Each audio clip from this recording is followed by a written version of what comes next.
In today's busy world, being able to cook from scratch in a flash has never been more important. Quite nice, really. So I'm off on a journey to explore the exciting world of speedy cooking. Oh, that looks amazing. No matter how far-flung the destination. A little bit different, very quick. Hurry up, Mary, let's get a move on. I'm doing my best. Or how close to home. This is the best bit of the day. It's hard to get the dollops the right size. I will bring all this wonderful food back to you. And it doesn't get much quicker or more delicious than that.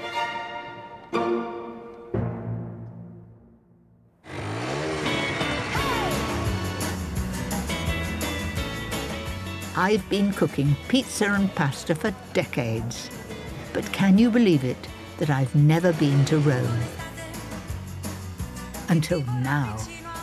There's no better way to see Rome than on the back of a bike. It's a bit of all right. Bellissimo! Brava! 9 million visitors a year come to soak up its history and culture. But it's the wonderful Italian food that I've come to explore.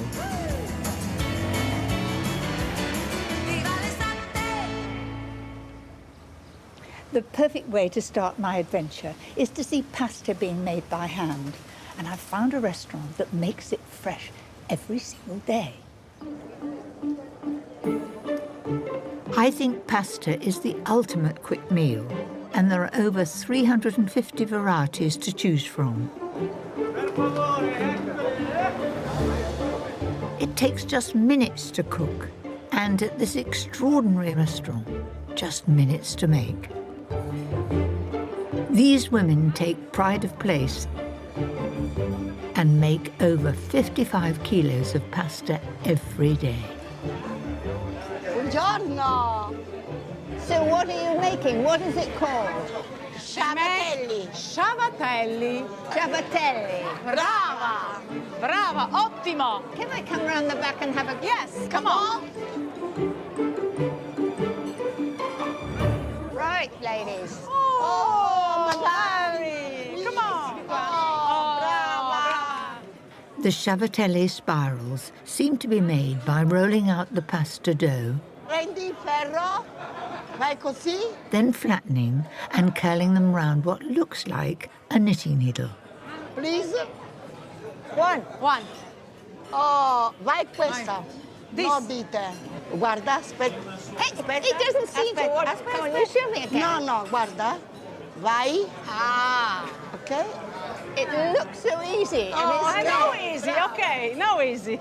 How many years do you do it? Write it in here. 40. How many years? 40.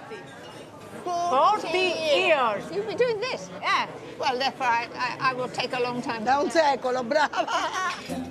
I've also been cooking for a few decades, but I can tell you, making this pasta is harder than it looks. Another one. Ok, Into il capo. butta quanto? Push it. Ok, appoggia. Vai, premi. Right down. And then Vai. Oh, appoggia le mani. This. Brava. What wonderful women, and with such nimble fingers. I'm not sure I could keep up with their speedy pasta making. Bye. Bye. Bye, Mary. But I do have a delicious dish that would be right at home here.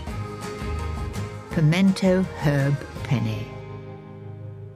This is my favourite go-to recipe. It is with Parma ham and peppers, and it is simply divine. I can make it in 15 minutes. So, on your marks, get set, cook. While the penne boils in some salted water, chop the Parma ham, 4 spring onions and 2 sweet roasted peppers from a jar. It's nice to keep little squares because as you look through the pasta, you can see all the splatterings of red and green. It looks good. So,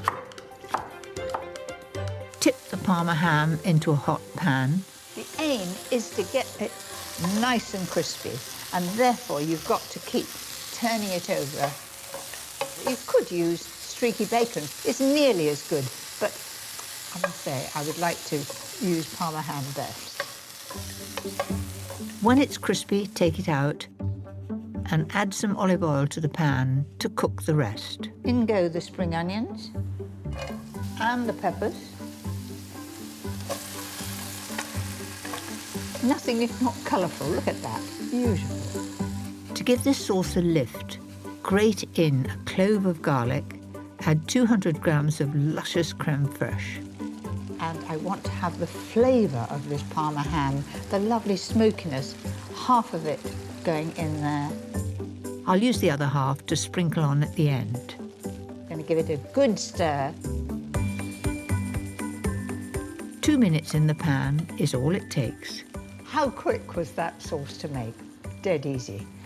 Pasta's cooked, so in it goes. Then I'm going to add a little Parmesan cheese, and Parmesan has the best true Italian flavour. Some basil and some parsley.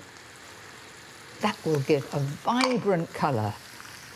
And now all I've got to do is mix all that together and serve it. Nothing could be quicker. There it is, my heavenly pimento penny, topped with the remaining crispy Parma ham. So that really is incredibly quick to do, and all you need is some lovely crunchy crispy bread, or you could even put a little bowl of olive oil and you could dip it in and be very Italian. Pasta isn't the only dish I'm here to taste. My local guide, Jack, is taking me to explore Roman pizza. Traditionally, these pizzas are served thin and crispy, thanks to the generous amount of olive oil used in the dough. It's put in a wood-fired oven for a few minutes, and hey presto, a delicious meal. 5 billion pizzas are eaten across the world each year, and Jack's taking me to meet a famous local chef who has dared to reinvent this Italian classic. Stefano Caligari is the creator of the trapezzino, or pizza cone. Ciao Mary, welcome to Trapezzino. Come inside. Gosh, it's all very organised here. Yeah, that's my pizza cone, the cone of pizza. It's crunchy and the dough is so soft. Stefano used to run traditional pizza restaurants, but his great love was one-pot Italian cooking. Determined to combine the two without ending up with a soggy bottom, he came up with the pizza cone. I wanted to stuff my pizza with these old-fashioned Roman recipes, like chicken under style, Parmigiana eggplant, or, of course, meatballs with tomato sauce. Oh, of yeah. course. And what's in the end one? Octopus. The octopus looks good. Is it a speciality of Rome? Yes, but very Roman is tripe, oxen. No, you needn't bother with tripe for me. What are these things here? Oh, this is suppli. Suppli is a risotto, rice ball, Right. bread coated and deep fried. If we are lucky, yes. Is that You see? mozzarella? Yeah, that's mozzarella. In Roma we say suppli al telefono because if we share, it's like old-fashioned telephone. Now it's cordless, but telephone used to be Okay, with who's going to get the big half? Yeah. You're lucky. Delicious, but I really want to see how those saucy classics work in the pizza cones. So I'd like this one, Eggplant parmigiana. with anchovies. Do they go together? They Come on, shouldn't I go think together, they do, but because those are things I like. okay. Right. This is custom built for me. Just one, be fine. Like that. There. Here That's you are. Magnifico. It's almost like a stew sandwich. The cone really does hold all the juices. Combined with the Italian sunshine, it's glorious. Oh, that is quite something. It's Yeah. delicious. And the Rats best need them. is in the bottom. I can't wait till I get down there. I've got a long way to go yet. So far, I've had a warm welcome to Italian cuisine. Now it's time for me to do some cooking. I have a recipe I bet I can make in the time it takes Jack to drink his espresso. It doesn't get much better than this. The sun is shining, and I'm going to make you one of my favourite things, bruschetta. Very quick to make. I've taken 2 slices of ciabatta, and I have put in a bowl just a little olive oil and some crushed garlic, and I've spread it on both sides. This is not a classic bruschetta. I'm going to use a tapenade-style base. Start with the traditional handful of black olives, and then add 2 large spoonfuls of sun-dried tomato paste. Gosh, it's beautifully rich and oily. That's it. And then I'm going to add a little honey to that. That just adds a little bit of sweetness. Season and add just a dash of white wine vinegar. I'm putting the tops on because there's a bit of a wind up here and I can see them blowing over as easy as Winky. Off comes the lid. That looks beautifully chunky, just as I like it. All that's left is to chop an avocado, add a squeeze of lemon to stop it going brown. Some fragrant basil will bring it all together. This, to me, is Italy and summer. Nothing like freshly cut basil. In fact, it's nearly knocking me back here. Take your crispy bread and spread it with the rich tapenade. You can tell I'm in Italy. Did you see the church? Hear the church bells? Perhaps there's a wedding down there. I'm far too high up to see. Finally, add some slices of delicious tomato and that lemony avocado and some creamy mozzarella. I don't think I'd get much more on here. Just room for some seasoning, the fresh basil and a drizzle of olive oil. There it is, Italian bruschetta, and it doesn't get much quicker or more delicious than that.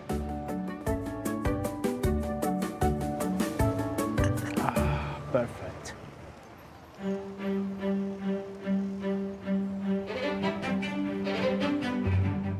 What I love about Italian cooking is its simplicity.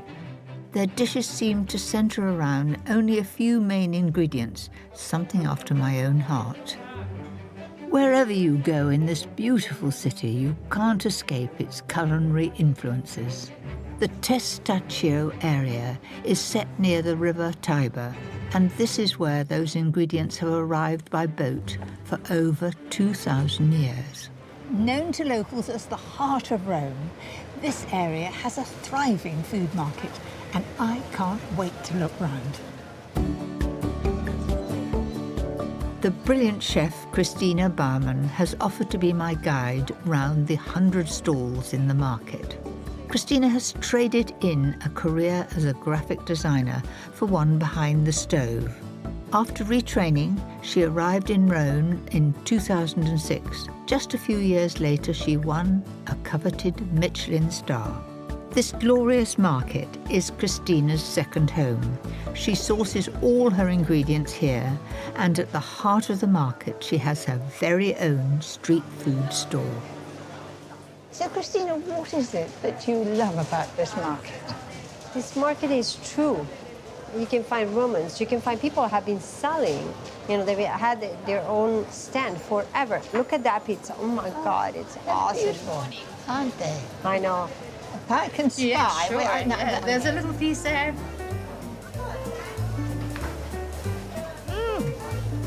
That is beautifully seasoned. You're going to be very busy shortly. I've never seen chickens with the breast taken off, and they leave the wings, Well, those are used for stocks. and rabbits with their heads off. Yes, of course. Christina has promised to make me a popular local dish, cacio e pepe, which means cheese and pepper. So this is the kitchen. Pretty cozy in here. It's small, but you got everything that you need. So these are the ingredients we're going to use. We're going to use these 2 different kinds of pepper to make a pepper broth. I like to mixture in order to give like different flavors and different aromatic.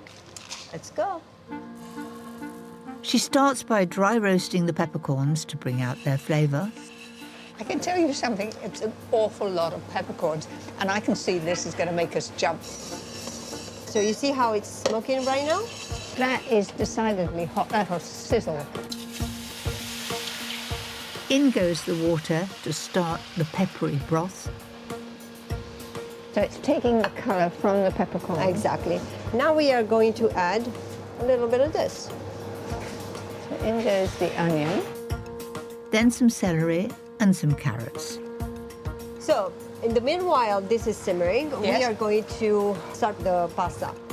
Christina has chosen one of my favourites, orzo pasta. It looks a little like rice, and she's going to cook it like a risotto by toasting it, then adding the peppery broth. Gosh, it's pretty fiery on the nose. See? Wow. That has got... It's almost like a chili in it. It's really hot. Well, it is cacio e pepe, so it is important to know that it is peppery. I'm aware of it.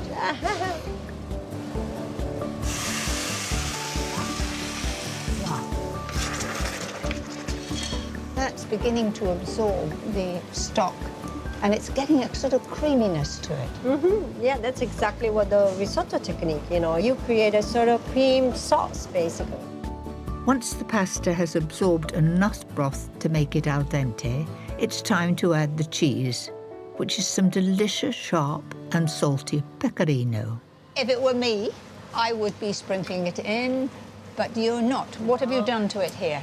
Right here, I actually added a little bit of broth and I blended it. This way I don't have any lumps. This is something totally new to me, and it is as smooth as whipped cream.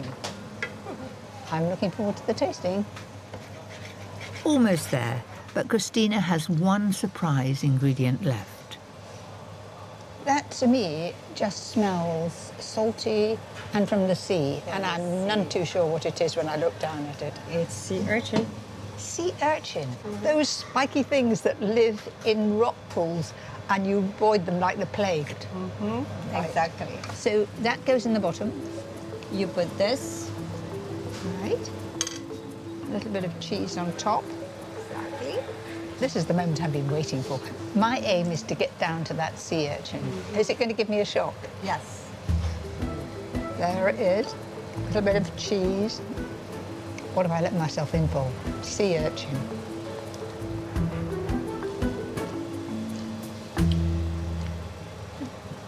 I can tell you that is absolutely divine. I can't believe from such simple ingredients that have cost next to nothing in, what, about 20 minutes, all so quick. I think it's brilliant. Thank you very much. No, thank you so much to you. Who knew sea urchins were so delicious? Sadly, we haven't all got a market like this on our doorstep to buy them from. But I do have a pasta recipe using seafood, which is much easier to find. Spaghetti vongole. What I really love about this dish, you can cook it from start to finish in the time it takes to cook the spaghetti. So first off, get the pasta on and set the timer for 12 minutes. And you might want to ask someone to start laying the table. Now onto the clams. To give them a really good flavour, I'm going to use shallots. And I've got 2 banana shallots, those are the long ones. Fry those off in some oil with a chopped red chilli. Then grate in a clove of garlic. Once the shallots have softened, add a small glass of white wine. That's about right. Right, I'm going to turn the heat up because I want to evaporate that to condense the flavour. When the sauce is reduced, it's time to add the clams. I've got 1 kilo here, and you must make sure that they are absolutely closed, and I'm going to tip those into the pan with the wine, the shallot, and the chilli. Lid on, and leave those in the steam for about 3 minutes. They'll become open and you'll get the flavour of the sea. Right, just the last bits. chop some fresh parsley, juice of half a lemon, and drain the pasta. Now this should be ready. Just as I hoped, everyone opened. Still plenty of that lovely wine juices in the bottom. There really is a wonderful smell coming up from them. Sprinkle over the lovely, vibrant parsley and add the lemon juice. And then in goes the pasta.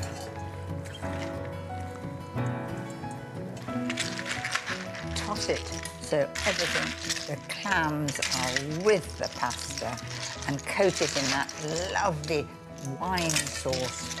A dash of salt and pepper and a drizzle of olive oil are all it takes to finish it off. So there you have it, spaghetti vongole, all in 15 minutes from start to finish. Just have everyone at hand to enjoy it. And I'm going to try some now too. Gosh, they're so neat in there. And they smell beautiful.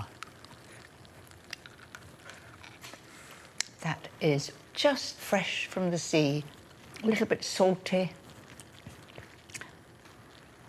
Quite nice, really.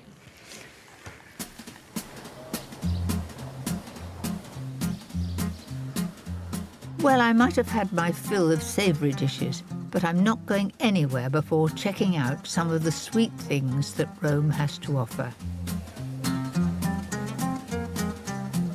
Gelato has been loved in Italy for over 400 years, but in this gelateria, there's nothing traditional about some of their flavours.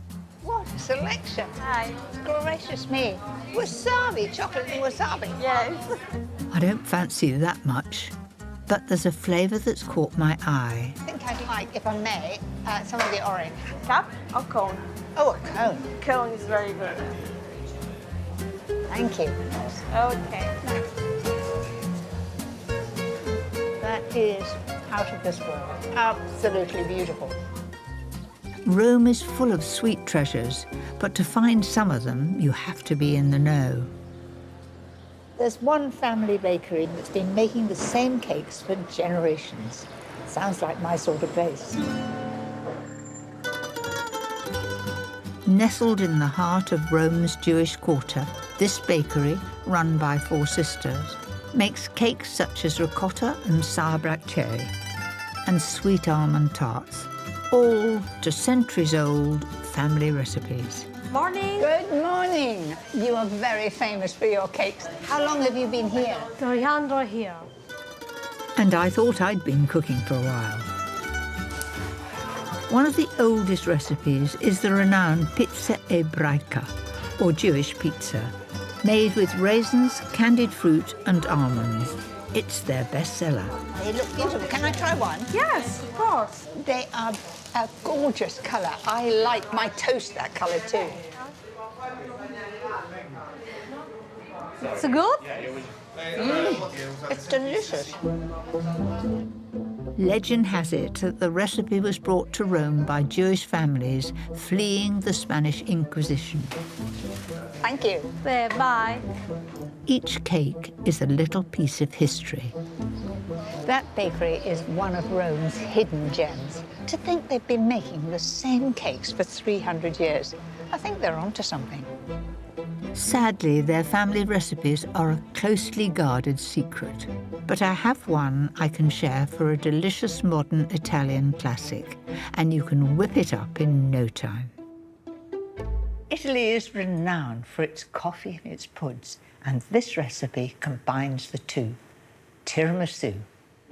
Start with 250 grams of mascarpone, then thin it out with some pouring double cream, just a little at a time. And that's important, because if you plonk the whole lot in together, it won't go in smoothly. A bit more.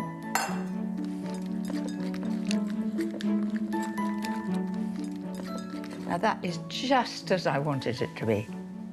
It doesn't quite stand up in peaks like a meringue. It's softer because we've got to spread it. Once that's done, add 4 tablespoons of icing sugar and a couple of teaspoons of vanilla extract. That's it. Just stir that together. That's exactly it now. Now to the coffee part. I've got 250 ml of strong coffee. I just used instant. You could use espresso, but without sugar. In it goes. Very important, the brandy.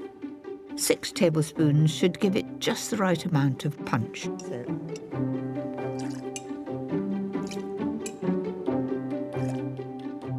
Now for the sponge fingers, break them in half to begin. So in there like that, in and out. Give it a little shake. In that one goes. Then take another one.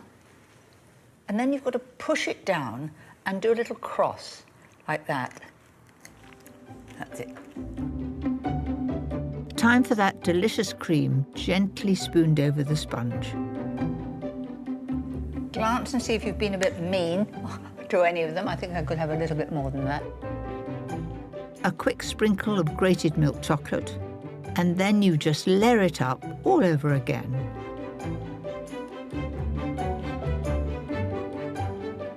I'm going to use every scrap of this cream. None of it's going to be wasted.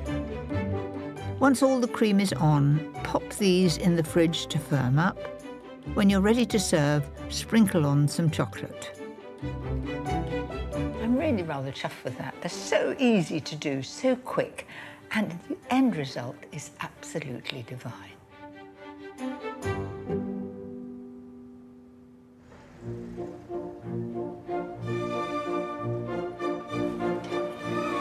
It's coming to the end of my time in Rome.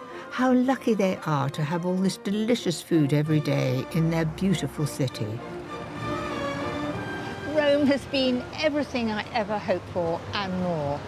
But there's just one more thing I want to do before I leave.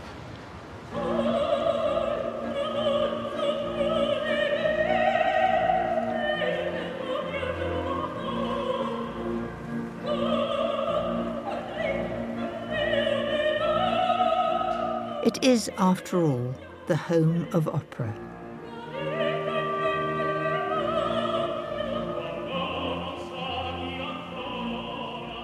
It's the perfect end to my first trip to Rome, and it certainly won't be my last.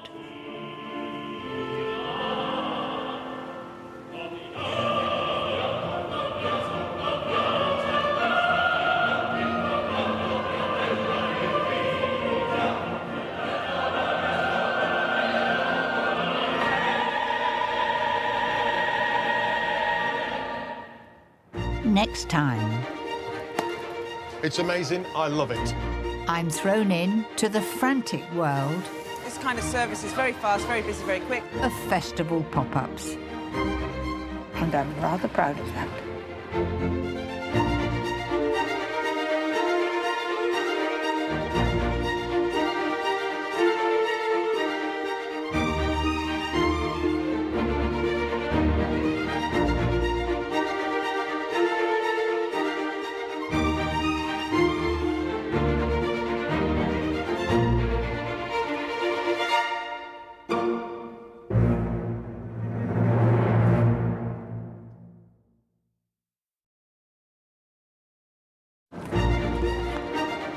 In today's busy world, being able to cook from scratch in a flash has never been more important. Quite nice, really. So I'm off on a journey to explore the exciting world of speedy cooking. Oh, that looks amazing. No matter how far-flung the destination. A little bit different, very quick. Hurry up, Mary, let's get a move on. I'm doing my best. Or how close to home. This is the best bit of the day. It's hard to get the dollops the right size. I will bring all this wonderful food back to you. And it doesn't get much quicker or more delicious than that.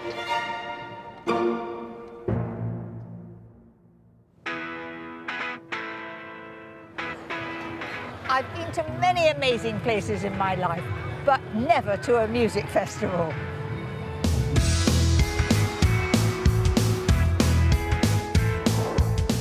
I'm here at Camp Festival in Dorset, along with 30,000 others.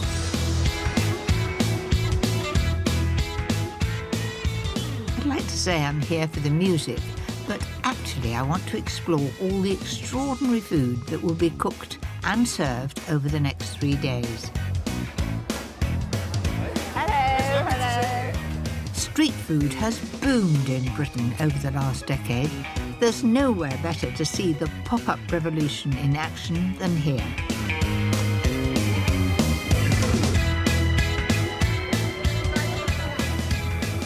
So, what are these then? So they're called okonomiyaki, which basically means as you like it grilled.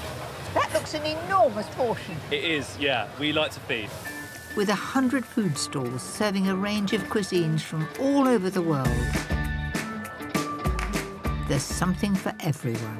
All this street food, what's your favourite to have? I like the burgers. You like the burgers, what do you like? I like the Chinese, like all the noodles. Chinese? And what is it you like? I really like those veggie burgers, that's really good. You do? Not only are these vendors serving breakfast, lunch and dinner from the middle of a field, they've also mastered the art of getting people fed quickly and efficiently. I'll be getting in on the action too, cooking some of my quick recipes. They will fit perfectly with all this festival food.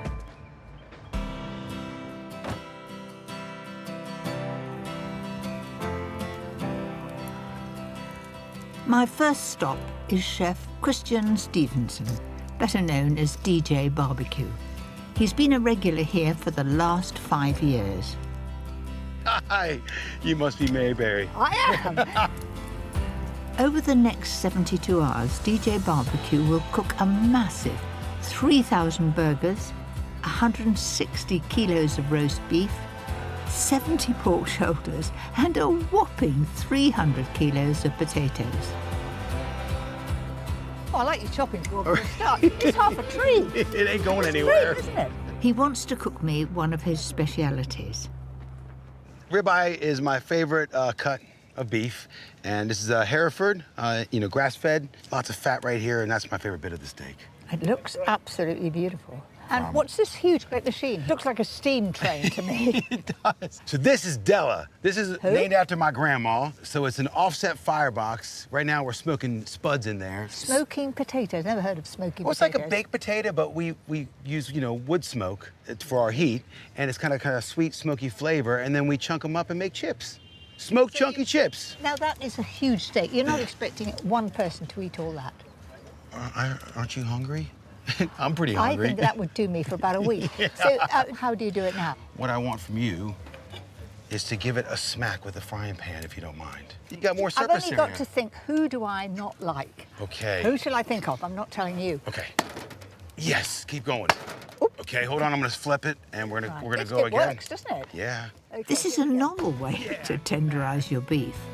He then scores the fat to help it render down more quickly and seasons it on both sides. Shall I put a bit on? Yeah, throw it on. It takes him less than 2 minutes to cook on this very hot grill. All right, Mary, How are we doing? we're good. She's at medium, so we're gonna let it rest. What would you serve with that? Here, let me show you. I've got these lovely sourdough rolls in here, but inside them, I've got what's called a dirty onion. So, To me, that's a burnt onion. no, that's beautiful. That's just savory and sweet. We do big old Spanish onions straight in the coals with And some peppers. Yeah. These are the best thing ever invented. And do people have them in these rolls? Basically, you're at a festival, so you want finger food. What you do is once these cool off, you take away that natural wrapper that comes in. Oh, look at that. And It's just roasted onion, really, isn't it? It's perfect. And then we just chunk it up. Ah, right. Oh, yes. Yeah. That's as tender as you'll get it. Just nice and sweet and tangy. And so you chop that up and Yeah. put it in the bread. Put it in the bread, bake it, throw it in throw some steak in there, and you've got lunch. Sounds divine. Time to taste all this. Cheers. Oh my gosh. Breakfast of champions right there. I can see you are a bit of a showman. A little bit. Is that what you enjoy more than all this lot? I love cooking. We take our food very seriously. We also want to have fun. Like, I'll be dressed up in spandex. We'll be playing tunes. It's going to be a party. Dressed up in spandex? Yeah, I get Isn't that an elastic thing that you put on to make you look thinner? You know me so well, Mary. This is so delicious. Thank you. Once you get a taste for this, you come back for more. If you'd like to make a super speedy version of that, but don't have a huge fire to cook on, my rosemary lamb steaks are just the ticket, and more economical than ribeye. I'm going to do some char grilling that you can do any time of the year at home, just using your normal cooker. Start with making this simple marinade, which is perfect for lamb. I've got some fresh rosemary here, 1 sprig, and to take these sprigs off, just push them down the opposite way to the way it grows. And that, by the way, if you are barbecuing in the height of summer, you can always use that as a skewer. That will go straight through the meat and it gives it extra flavour. Chop the rosemary finely and add to a sealable container. Like that. Next, pour in the juice of half a lemon, 2 tablespoonfuls of olive oil, and finely grate in 1 clove of garlic. Marinade's done. I'm now going to season the steaks. Make sure the steaks are well covered so that they soak up all that glorious marinade. I'm leaving mine for 10 minutes. If you want to, you could leave them overnight. I love char-grilled vegetables, and I've got a beautiful red pepper here. I've also got a couple of shallots here, banana shallots, because it's much more tasty to eat and quicker to peel. First, de-seed the red pepper and halve the shallots. Leave a little bit of the root on and they'll hold together better. Drizzle some olive oil over the baking tray and make sure to arrange the vegetables cut side down. I like to top the shallots with extra oil to help them char. Put them under a very hot grill for about 12 minutes. And now to those lamb steaks. Oh, they smell good. Gosh, they're hearty pieces, aren't they? That's it. They should only need about 3 minutes on each side. I'd love to see those stripes on the outside of the steak. It looks really, really tempting. I just love the smell. It's very garlicky and it's a bit citrusy too. Lovely. And I can certainly smell that rosemary. Keep the steaks warm while you finish the rest. Now I'm going to deglaze the pan with the marinade. In it goes, a little water as well. Like that. A tablespoon of sweet balsamic glaze will balance the sharpness of the marinade. I can't resist using all those delicious meat juices. Just the thing to boost the sauce. Now bring it all together. They're not quite as black as the ones that DJ Barbecue did. I prefer them this rich golden brown colour. Well, I think that's something really special. Perfect.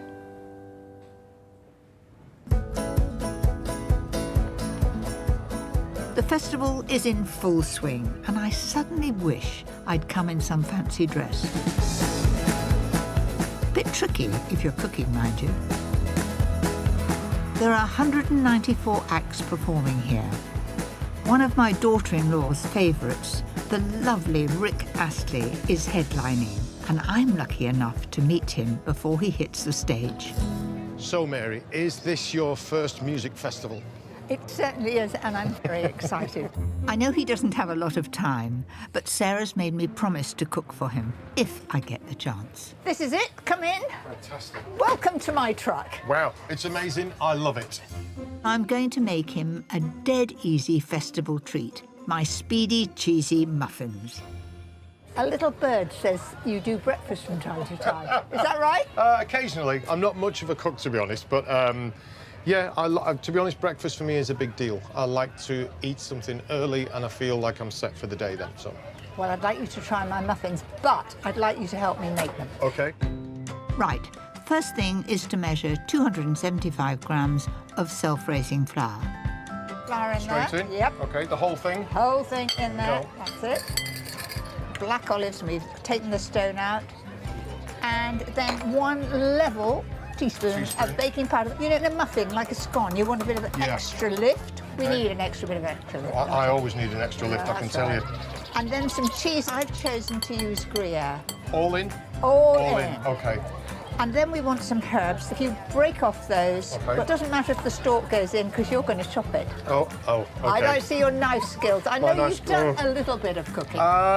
Here and there. I make a thing called football pasta, which beg your is... pardon? Football? It's mozzarella, tomato, penne pasta, some pesto, bit of olive oil obviously in there as well, just a bit extra.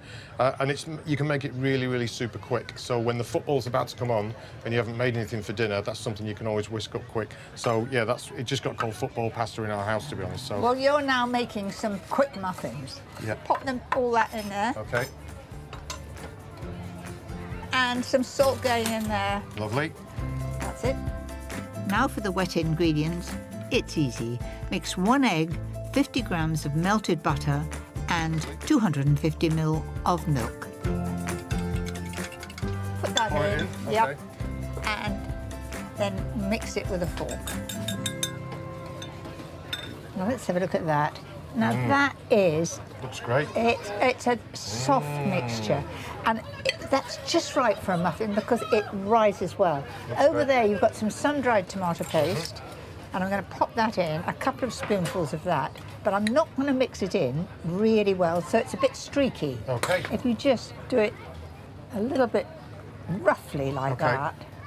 Not too much. Okay. And you'll come across it as you eat it. Great. So look how quick that is. It is very, Just very like your quick. pasta. And you know what? It's almost frighteningly healthy looking as well. Rick can't go anywhere before he finishes. All we need are 12 large muffin cases. A dollop in each one, that's right. It's hard to get the dollops the right size. Yeah. That's it. Well done. And you can see how quick and easy they are to do. Those go in the oven at 180 fan. After 20 minutes, the muffins should have a lovely rise and be beautifully golden. Oh, muffins. You should be jolly proud of those. I think they're good. They do look good. They do look very, very good. I want to taste one. So listen, Mary, you've taught me how to make fantastic muffins. How would you like me to teach you to play the drums? What, me? Play drums? I think you've got a bit of a task to do that. I have never, ever played drums or I'm know sure. anything about it. You don't need to know anything, I don't want Mary. anybody Trust to me. be looking. Trust me, Mary. Okay. We'll make it work. These are amazing, by the way. Oh, good. So how about that for a backdrop then, Mary? It is fantastic, but that is amazing with the castle. Isn't it just? Step on up. Right. So, when you're playing drums, the essential thing, I think, is that you've got a kick pedal for the kick drum, and then this is your snare drum. So, beat 1, beat 2, beat 3, beat 4. 1, 2, 3, 4. And we'll get into other things. You've got... We'll get into that later. So let's get you doing the kick drum and the snare drum first. There you go, there's your spoons. We couldn't find any drumsticks, but wooden spoons will do really well. So you want bump, clap, bump, clap. Okay, boom. Perfect.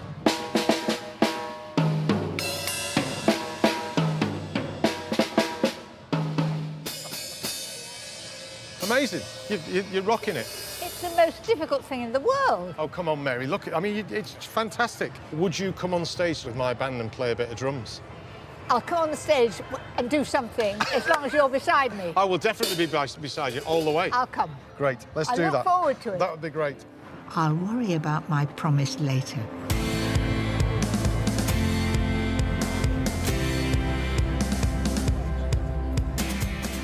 Back in the food area, it's clear that no matter the time of day, it's always packed.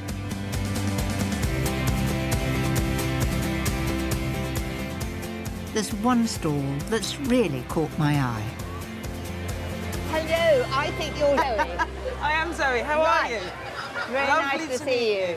How you doing? So this is Ghanaian food, and I know nothing about Ghanaian food. Well, there's a lot to know. I can't do all of Ghana's food in this stall, but what we do is really great modern interpretations of traditional classics. So this is a bit of everything. So you've got okra fries, you've got a slow-cooked vegan bean stew called Red Red, we've got jollof, and then we've got JFC, which is my take on the fried chicken using the jollof spices. So most of it is quick. You know, street food, this kind of service is very fast, very busy, very quick, so it does have to be food that you can just turn around super fast, 3 minutes maximum per plate. And the okra, now I remember okra as being a bit slimy, and that looks crispy. Exactly, so I had the same thing as a kid. I didn't like slimy okra, and I had this mission to sort of convert people to liking okra. So I figured, instead of chopping it up really small and releasing all of that mucus out of the pods, what we do is just cut it once down the middle, give it a lovely fresh marinade with ginger, garlic, chilli, and then a very light tempura batter, and then you've got these delicious fries. Can I come and see you do it? Oh, yeah, absolutely can. Would you like to join me? Where do I go? Yeah, Right here. come this way, please. Okay. This is exciting. So welcome to Zoe's Ghana Kitchen. It's very tiny and very warm. It's very hot in here. So here we have some okra. What do you do to it first? You just take the tip off the okra, it's already been washed, and then just one long cut down the middle, which keeps those seeds inside pretty much intact, as you can see. And then we give it a nice bit of fresh garlic. Right. Delicious. Some fresh ginger. Gosh, this is labour intensive. It is, we cook with love here. Cook with love, right. We cook with love. And then a little bit of chilli. Gosh, that's going to make it hot. Well, we like it spicy here. And so then we have a gluten-free batter here that just has some like salt and black pepper in it. Deep fat fry, 180. In that goes. In that goes. Zoe throws the okra in for a lightning 45 seconds before it's boxed and topped with a spicy crayfish mayonnaise. Zoe, that looks exciting. The okra looks, oh yeah, look at that, really crisp. And the mayo, is that hot too? It does have a nice kick to it because it's based on a Shito hot pepper sauce, so it's got some lovely smoked crayfish and prawns in the back of it there. I'm expecting it to be hot. Okay. It will be. Oh, that's so crispy. It's really... Nice crunch. My, that is... The chili's coming through, but I saw you putting them in. That's great. Thanks so much. Thanks for stopping by. Have fun for the rest of the restaurant. And I hope you're really busy. So do I. Going by the queues out there, you're going to be. I think so. Thanks, Mary.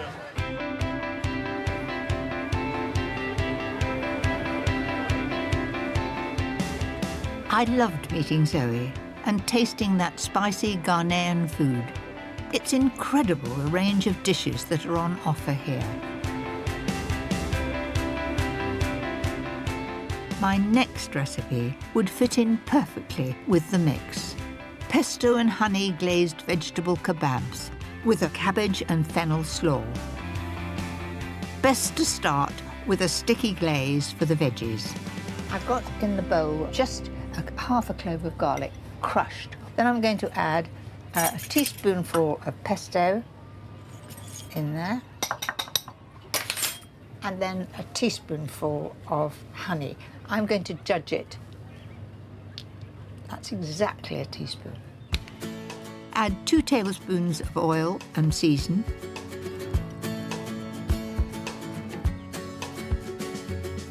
I've chosen some cauliflower, red pepper, chestnut mushrooms and baby courgettes for my kebabs.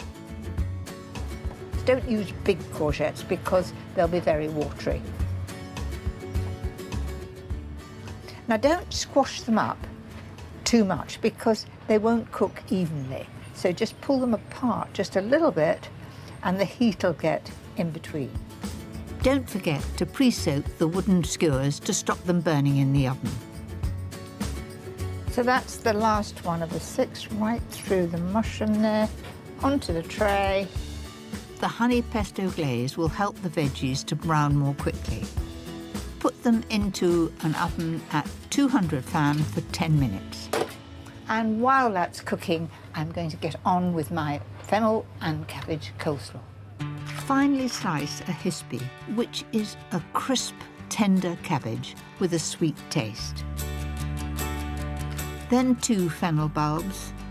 Some people are nervous and don't fancy fennel, but I think it's delicious, particularly when it's marinated in a good dressing and it loses that aniseed flavour. Finely slice 2 spring onions. So we've got the cabbage, the fennel, the spring onions. For a delicious dressing, start with a squeeze of lemon, 2 tablespoons of chopped capers, 1 tablespoon of grainy mustard, 100 grams of full-fat Greek yogurt, and a little sugar, about a teaspoon. And whisk that together. Usually when you do a coleslaw, you just have mayonnaise. This is less calorific, it's full of flavour, and just a little bit different. After all, the ingredients that I'm putting in there are quite different from the traditional coleslaw. Wonderful. That's the coleslaw ready. Looks good, doesn't it? That's it. Time's up on the kebabs, and they are golden brown. Just look at that.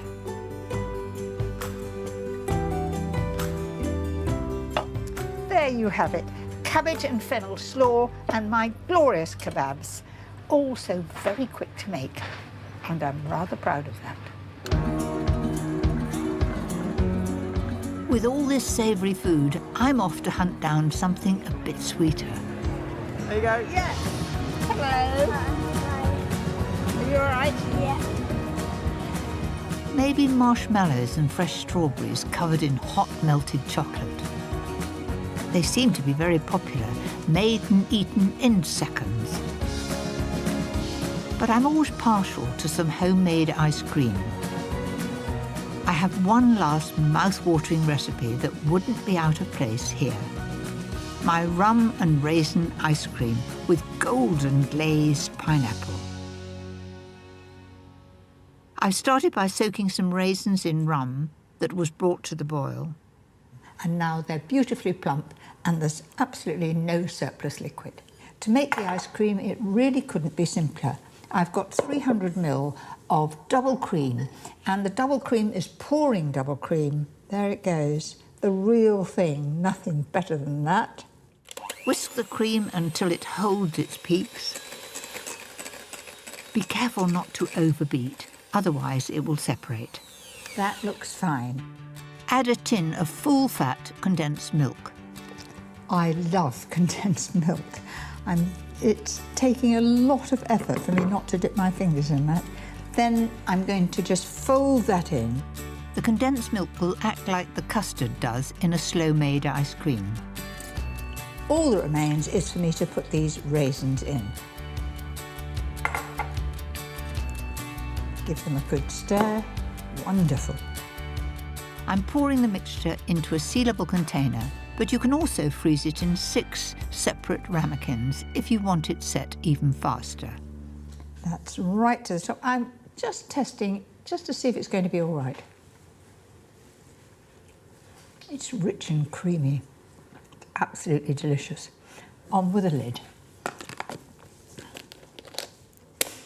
Right, so to the pineapple. I've got a beautiful pineapple here. Peel and slice the pineapple, making sure to remove that tough core. I've got 8 wedges here, and I'm going to put a nice glaze on them. Mix 3 tablespoons of light muscovado sugar and an equal amount of rum, and brush over each piece of pineapple. I'll tell you something, the smell is alcoholic. I shall be swaying from side to side because it's quite strong. Now all that's left to do is to griddle them. Make sure you use up any of that remaining boozy glaze. Gorgeous colour, a real caramel. Pineapple cooked, all that I need to do is to serve it with some of that sumptuous ice cream. And then a little ice cream on top. Oh, so good. Absolutely delicious.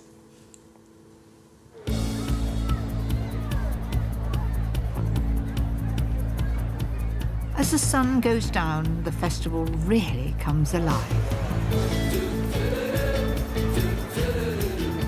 I can't believe I'm saying this, but it's not long until I make my rock and roll debut. with the sound check done. Right, I'm going to get my band together. I'll be 1 second there. I'll be back within a second. My earpiece in. You stick with Sam. I'll Sam's stay got to do with some Sam. twiddling, Oh, but I've got just it stick with both Sam. ears. Yes, you have stereo. Right, guys. It's showtime. Follow me. Walk this way.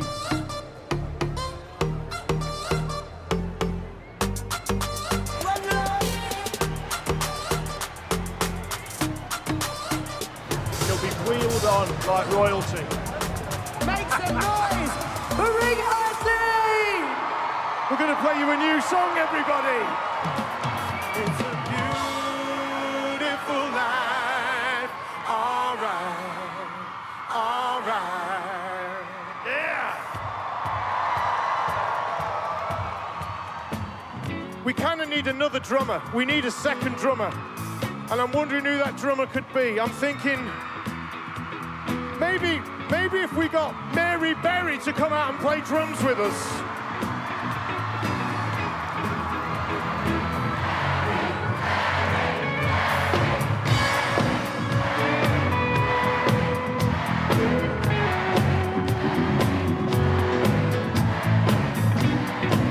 Now the weekend started.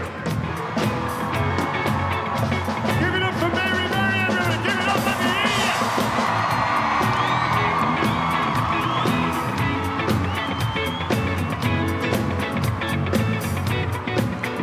Aren't I lucky? Wouldn't you like to be here?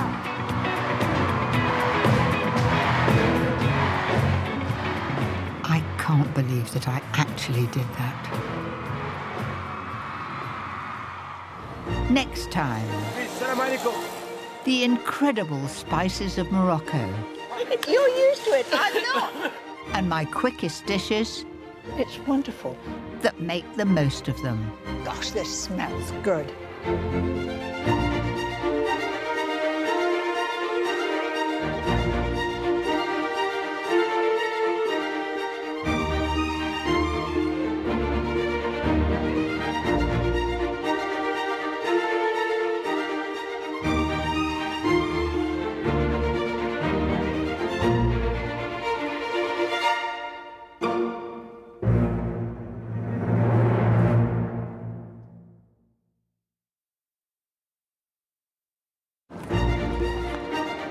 In today's busy world, being able to cook from scratch in a flash has never been more important. Quite nice, really. So I'm off on a journey to explore the exciting world of speedy cooking. Oh, that looks amazing. No matter how far-flung the destination. A little bit different, very quick. Hurry up, Mary, let's get a move on. I'm doing my best. Or how close to home. This is the best bit of the day. It's hard to get the dollops the right size. I will bring all this wonderful food back to you. And it doesn't get much quicker or more delicious than that.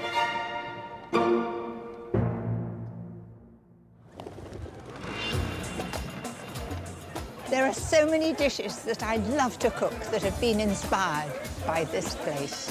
Morocco.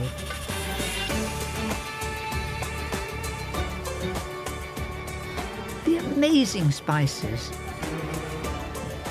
smells, and sounds. I couldn't be in a more exciting place. Established 1,000 years ago, right in the middle of the country, is the vibrant city of Marrakesh. Here in its bustling main square, it's easy to see that food and family are the centre of Moroccan life. You take your life in your hands here. Yes. This is my first time here, so I'm lucky that my guide to the 3 square miles of markets is one of its most famous sons, the internationally renowned Chef Moa. Oh, please, salam alaikum. You know everyone here. Like you, everybody knows you. All Not over the here, world. they don't know.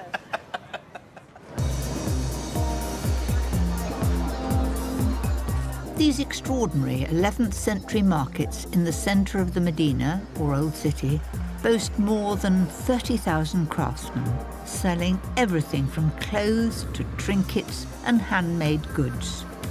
But some of my favourite quick recipes rely on layers of spicing, and that's what I'm really interested in. You know, here you find 1,000 kind of spices, more than 1,000. And you use all of them? You know, it's very important in Moroccan cuisine. No spices in Moroccan cuisine, no Moroccan cuisine. White peppercorns? Yeah. Oh, yeah, they look a little bit like coriander. Yes, don't they? like coriander, Oh. exactly. I've never ground white pepper. I ground it. I buy it because it keeps its flavor. Ah. And you've got some nutmeg here. Do you ever use nutmeg? Yes. And of course these Yeah. whole will last something like 5 years. Yeah, yeah. But when it's ground, it doesn't last so long, does it? Exactly. There we are. Exactly. There you go.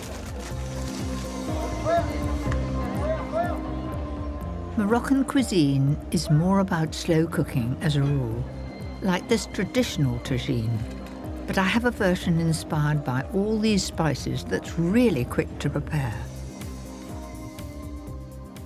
A Moroccan tajine is named after the dish that you cook it in, you know, with the sort of chimney going up like that.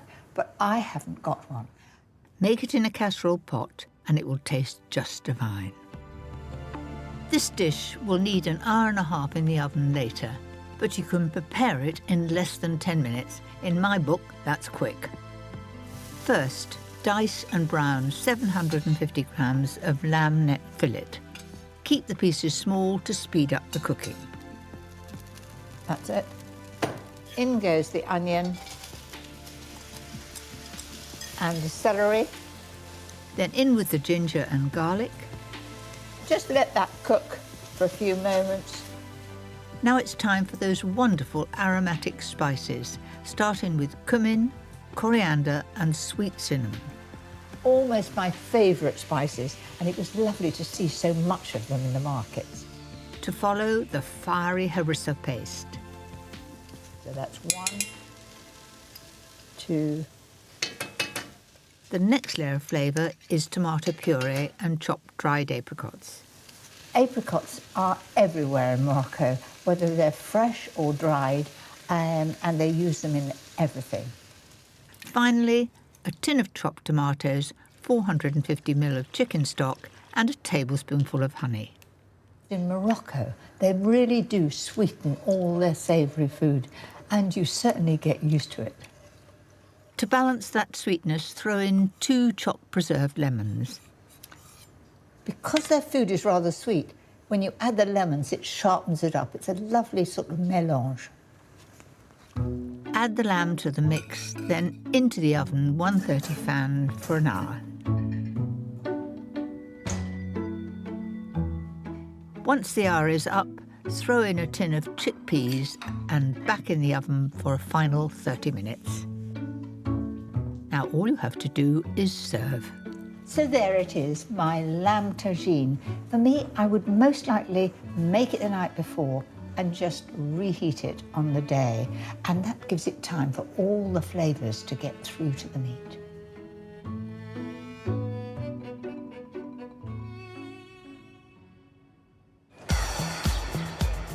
It's already close to 40 degrees outside. Ooh. But there's so much more food to explore here. These markets have hundreds of stalls devoted to fresh produce. Do you grow avocado here? Yeah, exactly. We have avocado, we have this one, all. Oh, it's Mary Betty. Yeah, hello. Nice meeting. We are famous, I told you. Well, you're more famous here. I think we're the least interesting thing to see in this market. Everywhere you turn, there are wonders, like this team making phyllo pastry sheets. They pat on a thin film of sticky dough and then spin it off. All just in seconds. Amazing. And of course, there are olives and preserved fruits galore. So what's happening? What's this? These olives, you try, but Yeah. it's a little bit hot. A little bit hot. When you say a little bit No, hot, it's I this don't- one, not this one. This one. Oh, okay, I'll have this This one. one. Otherwise, I won't be able to talk to you. All right. Oh, those are good. Those are Good. good. Preserved lemon. It really adds that extra touch, doesn't it? And acid, not so much. Ah. It's very hot, not so much. It's sharp, it's hot, it's woken me up. Yes. I'm no stranger to preserved lemons, but this one is hotter than anything I've ever tasted before, much to Chef Moa's amusement. That was cruel. It's all right. You're used to it. I'm not. And what more? Right, enough messing about. Time to do a little more cooking myself. And I have the ideal speedy recipe that will go perfectly with some of those olives. I'm going to make spiced carrot hummus. A little bit different, very quick, and I'm serving it with a herb bread. I'm desperately trying not to get distracted by this beauty. I've even got the Atlas Mountains far away. So first of all, chickpeas, so in they go, like that, and that gives them lovely creaminess to it. What I love about this hummus is its vibrant colour, which comes from the carrots. The main thing is to grate them, not too finely. To spice it up, nothing better than 2 teaspoonfuls of harissa paste. Good idea to measure this. You don't want too much because it'll knock your head off. Too little and it won't have the right character. For that citrus tang, use half a lemon. Now, if I was at home, I would put that lemon into the microwave just for a few moments till it's hot. And then it's much easier to get more juice. Add in the juice and 150 ml of rich olive oil. A little pepper and salt, all in there. All I've got to do is to whiz it, but don't do it for too long. If you do it too long, it'll be a runny puree. It's just until everything is all mixed together.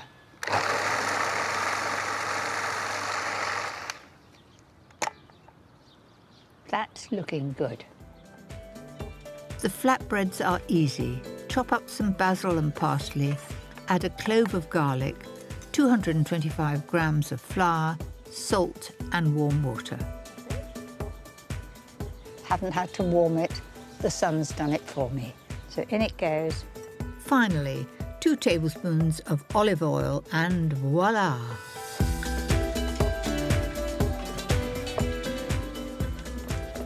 That's come together perfectly. After kneading the dough briefly, cut into 6 and roll into thin discs. Fry each one until puffed up and lightly golden on both sides.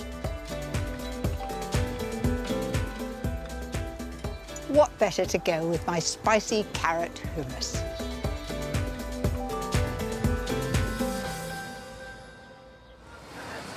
The market seems to get busier as the day goes on.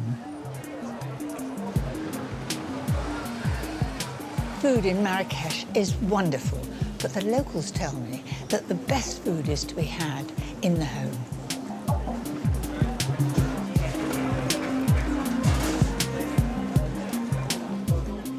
I've been lucky enough to be invited to lunch with the Azouz family. 3 generations live together right here in the old Medina, and at the heart of their family life is the food they cook together.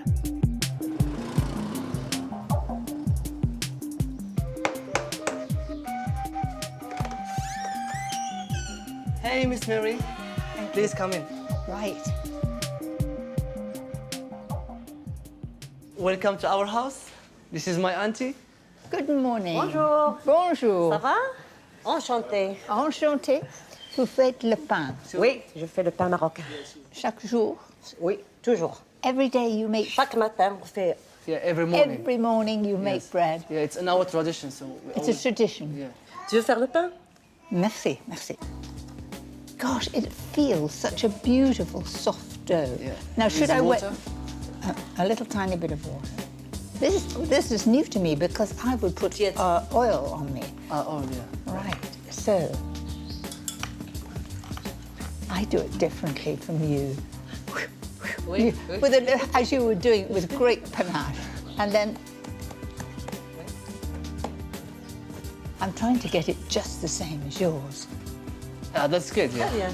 Perfect. Très bien. Oh, that's praise indeed. Once the bread has risen into the oven, is that right? Yeah, but we don't bake it here. You don't bake it here? Yeah. No, we do it in an oven outside. It's a sort of communal oven. Yeah, exactly. But how do you know you get your own bread back? Because it's so good, you don't want anybody else's. We make a mark with a fork. With a fork? Yeah. All right. I can take you to have a look in the oven. That is something I've never seen and I would like to. Let's go. Thank you.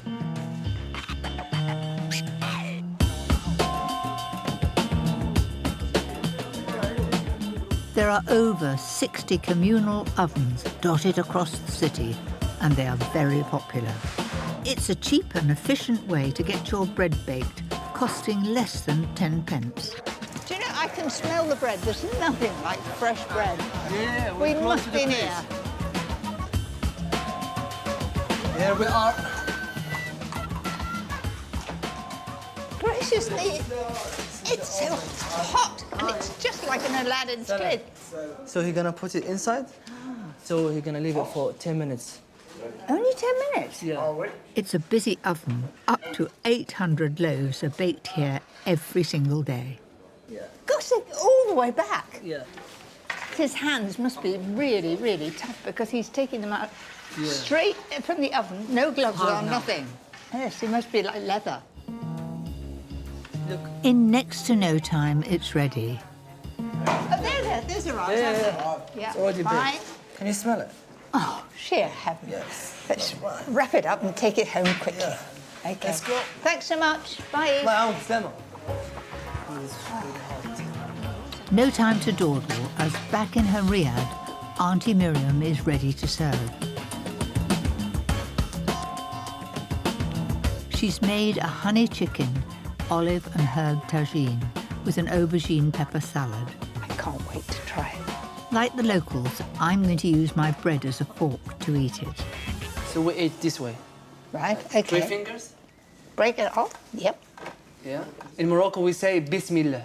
Bismillah. It's the name of God, Allah. So into the juice. Yes, like this. Right, I'm watching.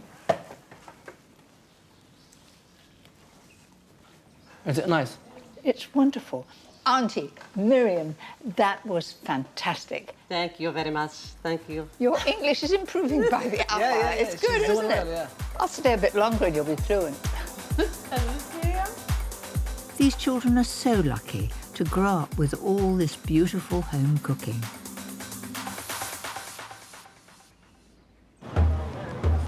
But I've been told not to miss trying some of the street food that is cooked in Marrakech's main square. Grilled meats, salads and delicious stews form the backbone of what's on offer. There's a street near here that's really famous for its roast lamb, and it's cooked in a way unlike anything back home. Their speciality is meshwi, a whole roast lamb, which you buy in slices and pile into fresh pita. One of the most popular stalls is run by Monsieur Mustafa. Bonjour, ça va? Ça va bien. Ça va bien. Oh gosh, my Ici, French is rusty. Venez voir le four. Venez. And you show me what you're up to. Venez le voir. Voilà. Right. On a le four ici. So it's cooked in an oven. Là, tiens. Over, is that an oven? God, it's a bit like a well. C'est le four traditionnel. C'est combien de temps on va le mouton? Le cuit, c'est 2 heures. 2 heures. It's done in 2 hours. Now show me. Voilà. Here she comes. Yes. Oh, that looks amazing, isn't it? Whee. Voilà.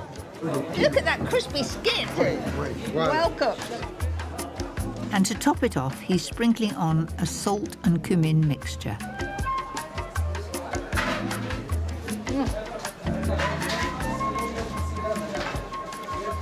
Ça, c'est délicieux. Oui. Merveilleux. Oui, c'est. Et merci. Merci à vous aussi. Au revoir. Merci à vous aussi. Au revoir. Wow, do you know, that was absolutely delicious. It was so tender. It was the best lamb I've had for a long time.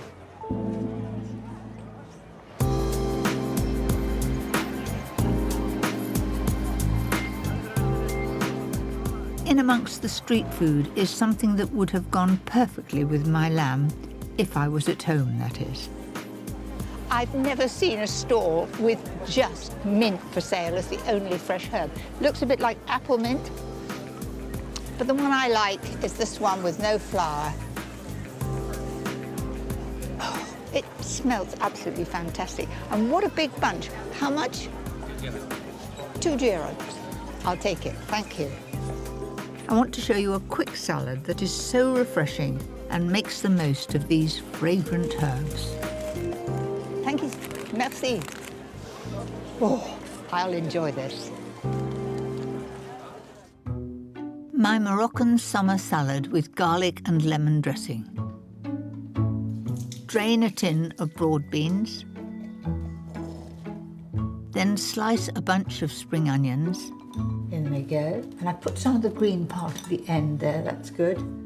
A quarter of a red onion. And I've shredded it finely. Half a red chilli and some crunchy celery.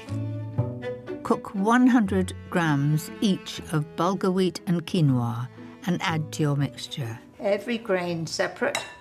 Much nicer to have these two colours of grain. Now for that wonderful mint and parsley. Add a large bunch of both. And just sprinkle it in.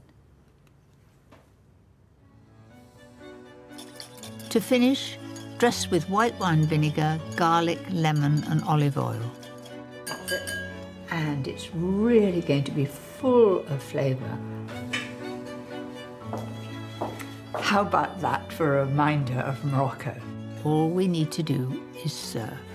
It couldn't be more speedy.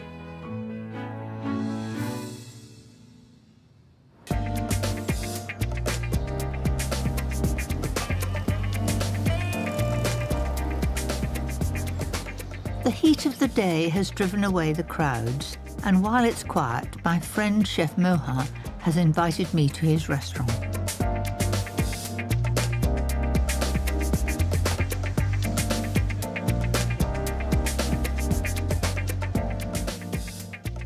Please, you're welcome. Gracious, this is just, it's just like paradise. You like it? Oh, it's amazing. It's And our the pool. garden. Marhaba, marhaba. You say the marhaba. Welcome, welcome in Dar Moha. This building was originally home to the iconic French designer Pierre Balmain, and Chef Moa has kept his spirit in his guests, his decor and his beautiful food. He's going to show me one of his quicker dishes. I will prepare for you pastilla. Normally, we made it with the pigeon or chicken, but That's quail. Exactly, I prefer to make with quail. Chef Moa starts by placing the quail on top of the sliced onions in the tajine. And now we have to put some spices. He's adding turmeric, white pepper, ginger and cinnamon. What The about last the one saffron? is yes. That is very, very Yeah. expensive. Yeah, it's red gold. Red gold, yes. Yeah, we can saffron, say red saffron, gold, okay. right. Like a lot of Moroccan cooking, next is salt and then sugar. The noise is... It's just like the birds that I'm hearing all the time up here. and if you look up there, there is a bird looking at us. Yes, you know we are in the middle of the Medina. We have mini garden in the Medina. We put some water, okay? Right, give me a cover. Of course, it's quite a ways, isn't it? Come on, okay. While that simmers for 20 minutes, time for a sit down.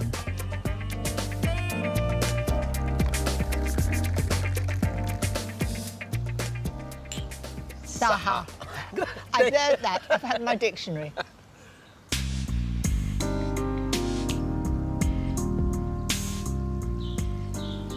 Look at that. It's totally changed colour, still bubbling gently away. Exactly. You added just the right amount of heat. And smell? Now we get to build the pastilla. Sheets of filo pastry are topped with shredded quail, then a fragrant mixture of sweet almonds and orange water. You taste it. The orange is coming right through. That's the first thing that hits you. Yeah. And then, of course, the crunch of the almond is lovely. It's crunchy. And dry fried, no extra fresh. fat. Finally, a layer of the rich spiced infused onions and sauce. Take some. The pastilla is sealed with some egg, then fried until it's beautifully brown and crispy. I think right now it's ready. Yeah. It's finished off with one final ingredient, and you'll never guess what that is. Now, icing sugar, even though it's savoury, Yeah. it's you using your sugar again. Yeah, again, little bit. And just to make sure I'm really impressed, some lines of cinnamon to show it off. Our favorite plates in Morocco. You know that my mom is do the pottery. And she's made this? Yes. Your mother? Yeah, How yes, wonderful. Yes. I'm lucky because I never pay this one. It's free from mum. Yes. A lot of things are free from mum. That's why. Oh, it's beautiful though, isn't it? Yeah, thank you. That's for you. It's a gift. It looks wonderful, and it looks even more special because it's on your We mother's plate. Oh, just as I get my teeth in, it is crunchy.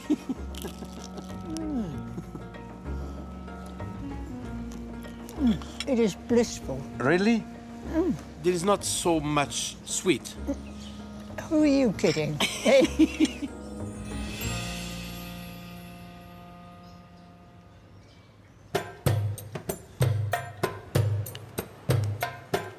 My time here is almost up, and I've become very attached to this extraordinary city and the welcome I've had here.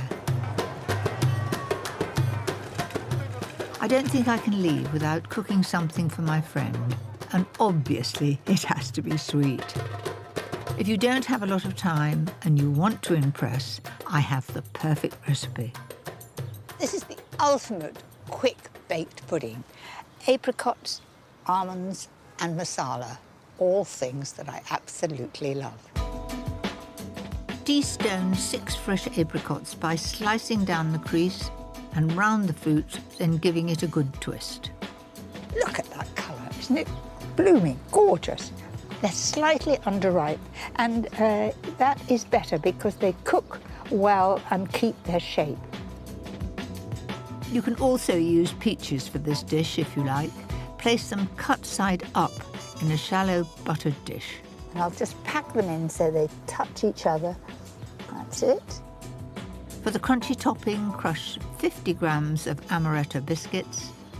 If you can't get amaretto biscuits, you can use the old-fashioned English macaroons. They don't have to be fine. We want a bit of texture. But the main thing is you're getting a crunch. Mix in 25 grams of soft butter and 3 tablespoonfuls of demerara sugar. Now, I'd normally do this, but in this heat, it's easier to do it with a spoon, and it'll just become a nice crumble. Before sprinkling on, soak the apricots in 3 tablespoons of sweet masala. Oh, I love that glug. There we are, sprinkle that over. Then on with the topping. And look, it's a wonderful crumb consistency. And that'll give a lovely crunchy topping. To finish, top with flaked almonds. Bake in a hot oven for 15 minutes before spooning over another 3 tablespoons of masala. Back in the oven to cook off all the alcohol and give a lovely crunchy finish. Oh gosh, this smells good. There you have it, my apricot and almond and masala pud. It smells wonderful. I know just the person who I want to share it with. Hi. Thank you, Mary. Thank you very, very much. I have done it with love and affection, and I would like you to try. Pass me your plate.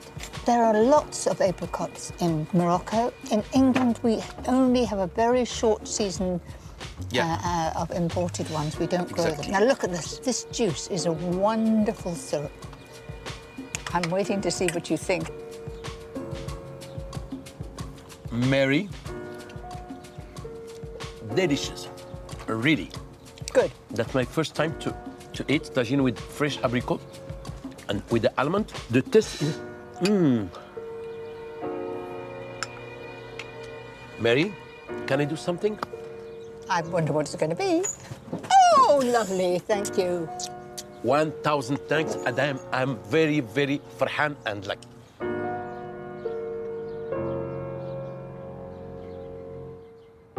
I'm so pleased I've impressed the chef. It's the end of my first visit, and this city has completely seduced me. I intend to come back one day. Until then, I will carry its wonderful flavours and spices happily back into my own quick cooking. Next time, What was all that about? I'm thrown in at the deep end, I'd like to start seafood in the counter, please. cooking at speed, 2 minutes. I'm getting quicker. under pressure, with the Navy.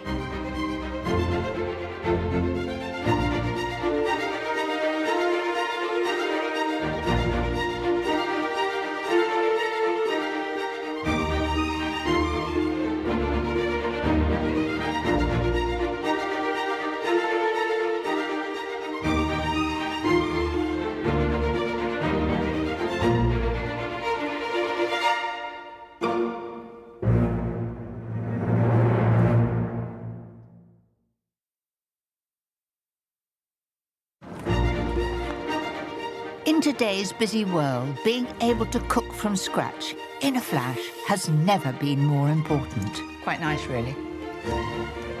So I'm off on a journey to explore the exciting world of speedy cooking. Oh, that looks amazing.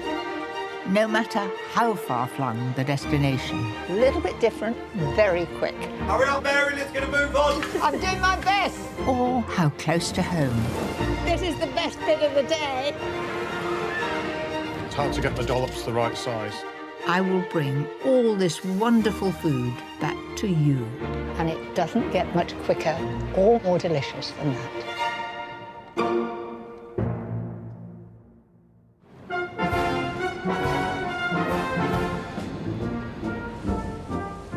If the army marches on its stomach, then the Navy sails on theirs. So where better to witness quick cooking in action than on one of its mighty ships? I've been invited to join the crew of one of the Navy's latest destroyers.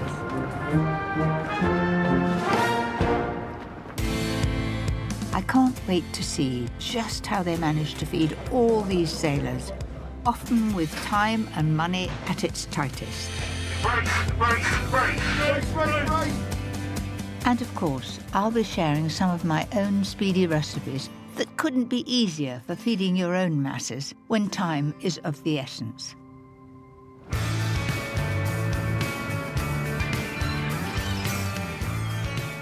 Here at the Portsmouth Naval Base, the 8,000-ton HMS Defender is in port, under the watchful eye of Commander Richard Hewitt.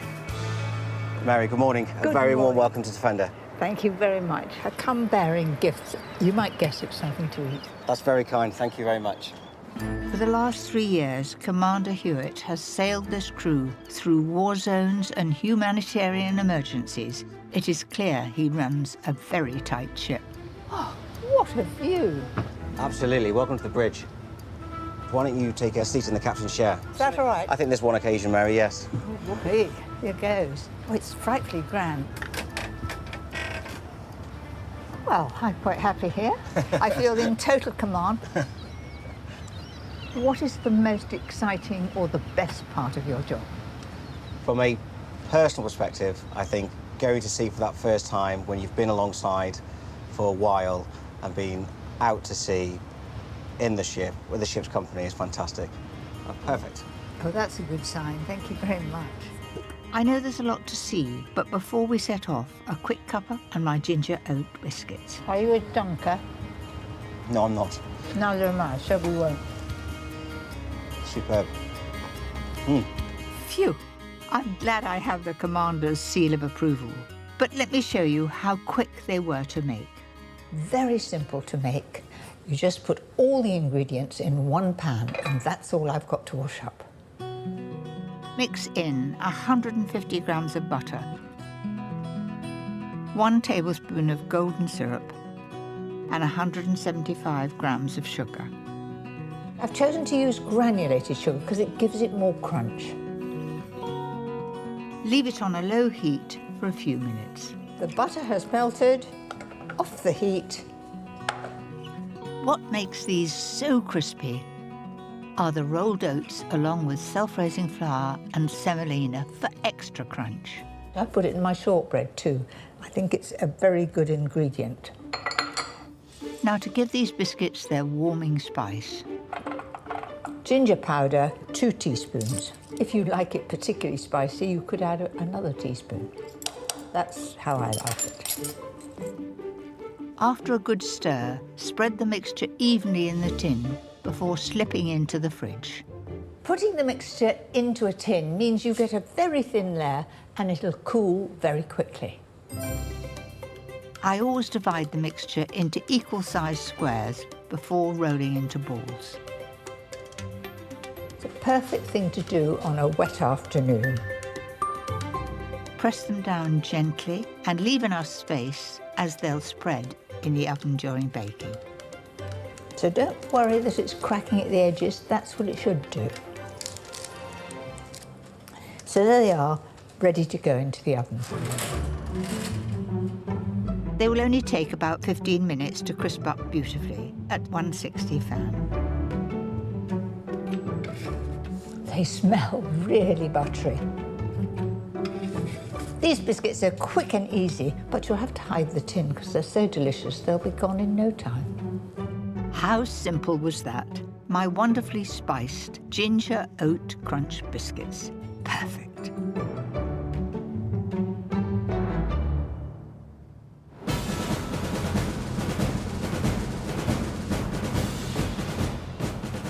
HMS Defender is one of the Navy's most powerful destroyers.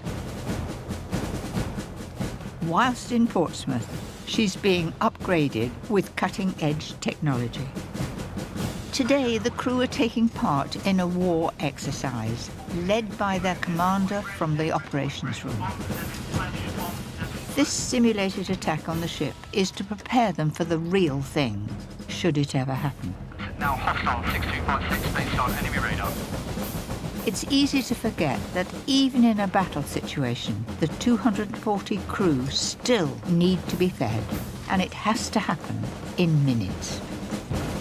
I'm heading for the galley. That's the kitchen to you and me, to be part of an incredible catering team who know how to make this lightning event happen. It's known as action messing. 75 minutes to us getting into the galley, food prepped, and then onto the counters and the lads fed. What, 75 minutes to cook, eat, clear up? Clear up. That's fast. That's fast. So are you up for the challenge? I'm up for the challenge, but Let's we've get got you to to be work. quick. Back up top, the battle has begun. Flag says kill, gun bar clear, 1,000 rounds remaining. Position, brace. Enemy missiles have hit the ship. When the commander thinks the time is right, he'll make a call for action messing to begin.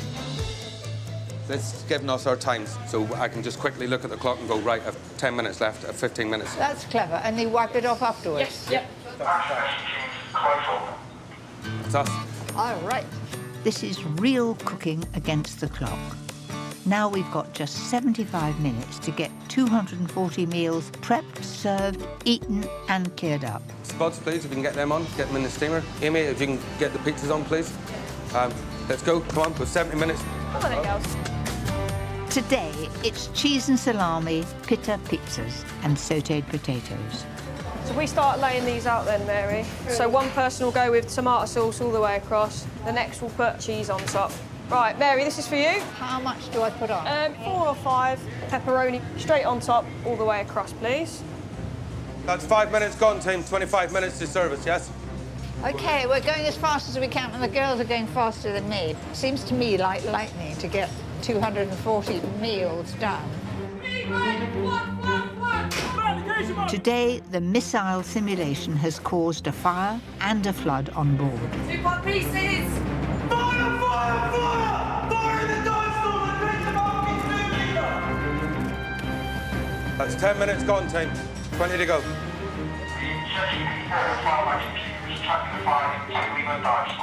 What was all that about? So there's a fire in the aft end of the ship. When you hear these announcements, does it make you nervous? No. You're used to it? Yeah, so we know that our team's trained to do the job, so we know that it's going to get done. So we're doing our part by preparing all the food, and they're doing their part, saving the ship. They're often quite exhausted and they need food to keep them going. Yeah, we need to keep the team sustained. 15 minutes, I want to see, start to see food in the counter, please. OK, we'd like to grab a tray, Mary. We'll get these in. OK. Right, that's the pizzas done. I know we don't face this kind of pressure at home, but before we return to the ship to serve the crew, I've got one more quick recipe to show you. This one is straight from the sea, my fish pie.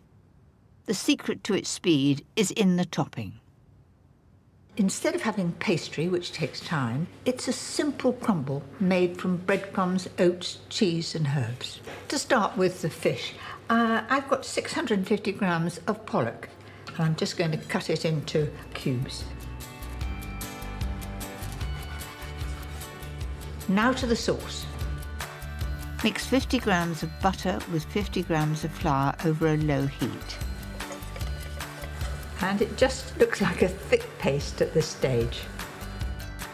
Gradually add 450 ml of hot milk. Hot because it'll go in and be much smoother. Quick tips to make a really quick sauce. That's beautifully smooth, bubbling away. Look at that. I'm going to add 3 tablespoons of mayonnaise. Now, I bet that sounds a bit odd to you, but it's a very good way of enriching it. Drop in 2 teaspoons of Dijon mustard. Mustard always goes well with fish. Also gives it a good colour as well, rather a richer colour. Now add the juice of half a lemon, 50 grams of grated cheddar, and some chives and dill. All that remains is for me to add all the fish. It smells really fresh. In it goes. And 200 grams of uncooked prawns. So cook these for a couple of minutes now, stirring all the time. Don't let it catch on the bottom. Once the prawns turn pink, spoon the beautifully rich mixture into a lightly buttered dish. And now it's the crumble topping. This couldn't be easier. All you need is 175 grams of breadcrumbs and 50 grams of porridge oats. And they again add to an interesting texture. Then 50 grams of mature cheddar cheese and some fresh dill and chives. Mixed together with 100 grams of melted butter. I bet you haven't tried a crumble topping like this, and I promise you it's so quick and easy. When I'm in a real hurry and I want something full of flavour, this is what I do. Pile on the glorious topping. It'll need just 25 minutes at 160 fan until bubbling at the edges and gorgeously golden and crisp on top. Crumble fish pie. Totally different, and I think absolutely scrumptious.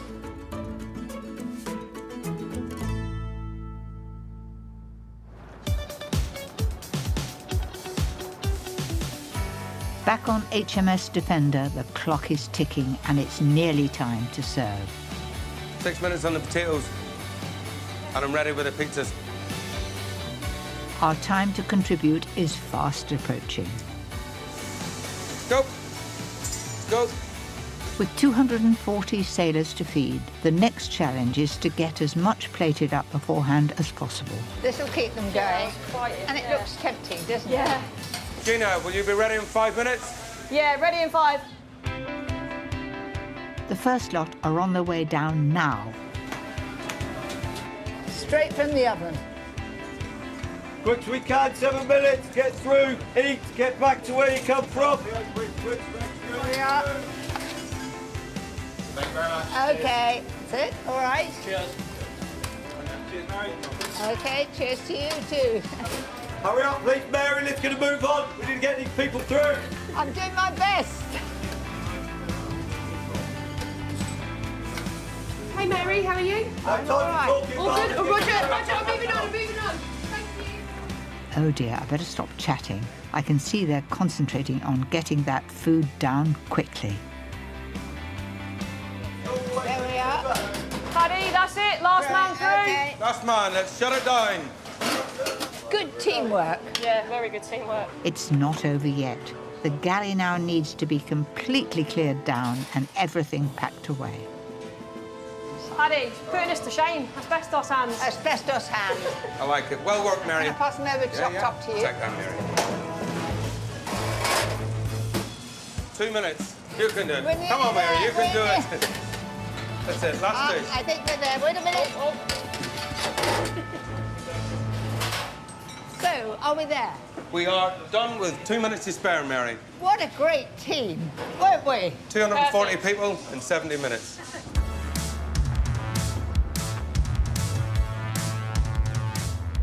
It's been a real eye-opener seeing how naval ships operate. Planning the meal is a huge logistical task for the galley team.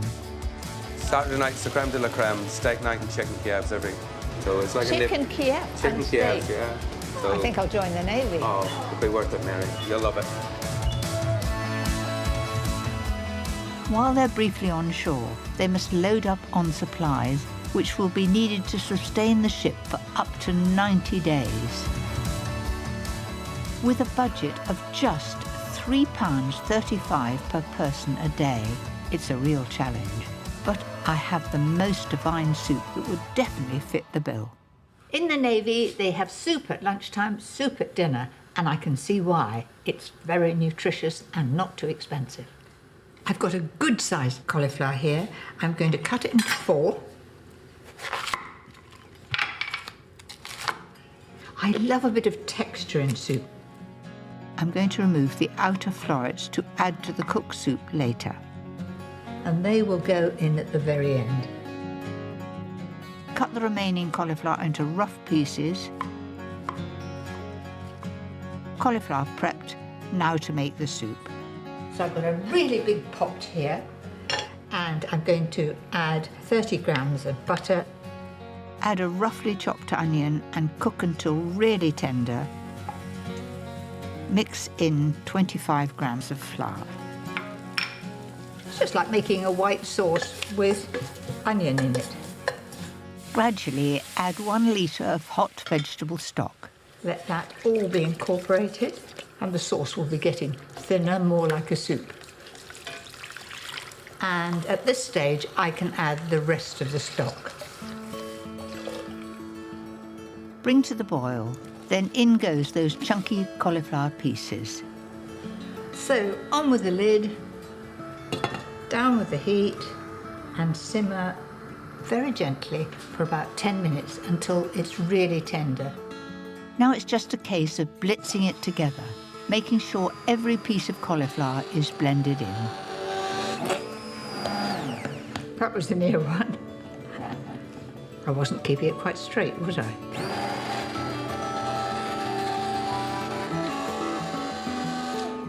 That's beautifully smooth. And now I'm going to add the little florets of cauliflower to add that extra crunch. Just to top it off, season and throw in 100 ml of double cream. Whoa, wonderful. That'll enrich it. And 50 grams of cheddar cheese. It will bring together the gorgeous flavour of this hearty soup. And it's a little bit like cauliflower cheese, only in a soup. It's a wonderful combination.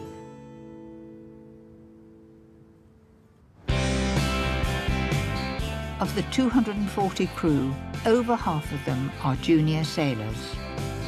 Their lives are regimented and disciplined, often spending months out at sea away from their family and friends. Let's work! Get pole boats off the ground! Let's get moving! But it's not all hard work. The junior rates mess is where these younger crew members get to relax and unwind, and I'm very keen to meet them. Come on through, Mary. Oh, good gracious, what a lot of you. So 120 sailors in here, Mary, and this is predominantly where they spend their spare time, where they watch TV, play games, socialise. And as you can see, you've got a few avid fans in here with their books at the ready. I shall have my pen out. Seems they're keener to meet me. They've all turned up with something for me to sign, but how can I resist? It's for me mother, this, Mary. It's Julia. Well, this will get you some brownie points. And who bakes cakes for you at home? Nobody's, to be honest, we'll go to Tesco and get them. But... I'm always joking. Oh, that's from my fiancée, Charles. She's a big fan. Oh, good. I think she'd give you a run for your money. Oh, would she?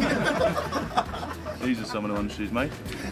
Goodness gracious. That was my birthday cake. Have you seen this? It's birthday cake. It looks as though it's for a very special occasion. How about She's that? also unemployed at the minute, Mary, so if you could... What a cheery bunch.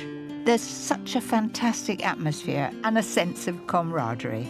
And I have one more wonderful treat of a recipe that would keep morale going in any situation. My mouth-watering sausage rolls and a delicious ricotta and red pepper version. There's nothing better. First, the sausage meat one. I've got 225 grams of pork sausage meat, and I'm going to add to that 50 grams of mature cheddar cheese. A little bit unusual, but it does go really well. Next, add 2 teaspoons of thyme. It gives great flavour. Very easy. So, on to the veggie version. Mix together 200 grams of chopped roasted red peppers. I use the ones straight from a jar. 125 grams of full-fat ricotta cheese. 50 grams of grated vegetarian hard cheese and some wonderful fresh basil. Just mix it until it's all together. Doesn't that look gorgeous, vibrant colour? Right, I've got my 2 fillings. Now I've got to encase them in pastry. Cut a sheet of ready roll puff pastry into 6 rectangles. Carefully spoon that delicious mixture down the centre of each strip. I really enjoy this preparation. They look neat and tidy and very workmanlike. Now to simply assemble. All you need is to brush with egg down one side of the pastry. Fold over and using a fork seal the edge. And press it down all the way along. It couldn't be quicker. Then glaze the top all the way along there, right down the side there. And then just divide each of them into 4.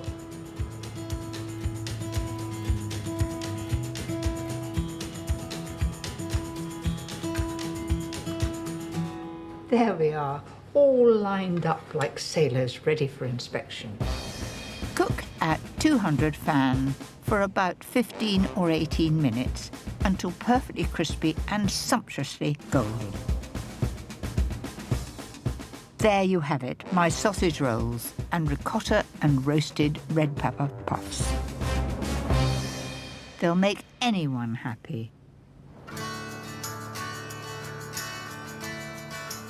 My time on board is coming to an end, but I can't resist making them one last special treat. And I've got a pretty good recipe here for a chocolate tray bake. Sounds good. This rich chocolate cake normally serves 16. We're going to have to scale it up to feed 240 on board. I do it the all-in-one method, which means it's pretty quick. And we've got a great mixing machine here. So shall we get going? My recipe uses just 4 tablespoons of cocoa powder, but we're using nearly 200 grams. Put that into the bowl, and we've got boiling water here. And the aim is to make it into a paste. So whoever can see to the bottom of that huge bowl. So if I pour some of this in, we may need a bit more.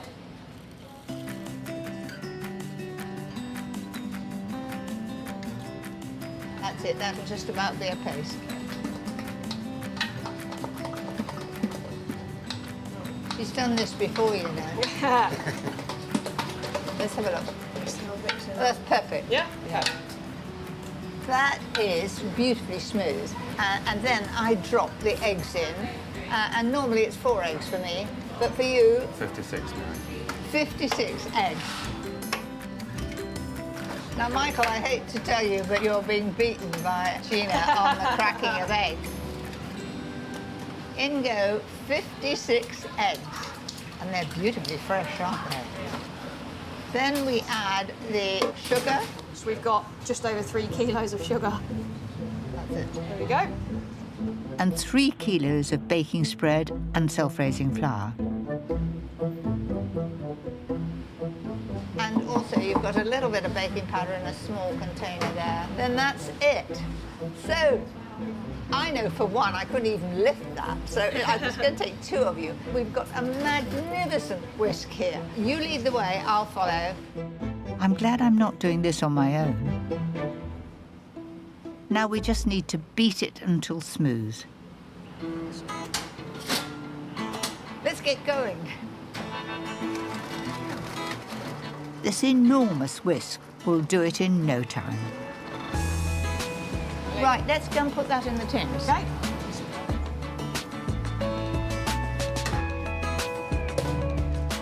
We're adding a whopping 1,400 grams of chocolate chips. It really looks rich and delicious, doesn't it? Gina has a wonderful idea of what to do before we spoon the mixture into the tins. With this being a chocolate sponge, we'll coat it with cocoa powder. I like the idea of lining it with cocoa. I'll try that when I go home. Oh, from me to you, Mary. They need just 25 minutes at 160 fan in one of the Navy's powerful ovens. Right. I think that's right, wouldn't you? We've made a gorgeous topping using mascarpone cheese, icing sugar, and some vanilla extract. Your cakes are done, Mary. Are they? Moment of truth. Yep, take them out, leave them on the side to cool. I think they look fantastic. How do you feel? Yeah, these look great. Yeah. Spread this indulgent icing onto the cakes once they've cooled. Finish off with a light dusting of cocoa powder. Each one of these has got to serve 50, so let's carve it for them and let's hope they love it. My chocolate chip tray bake is the perfect way to say goodbye to this lovely crew. 1, 2, 3, cheese! Cheese! Right, thank you all very much for having me. I think you deserve some of my cake. An orderly queue, please.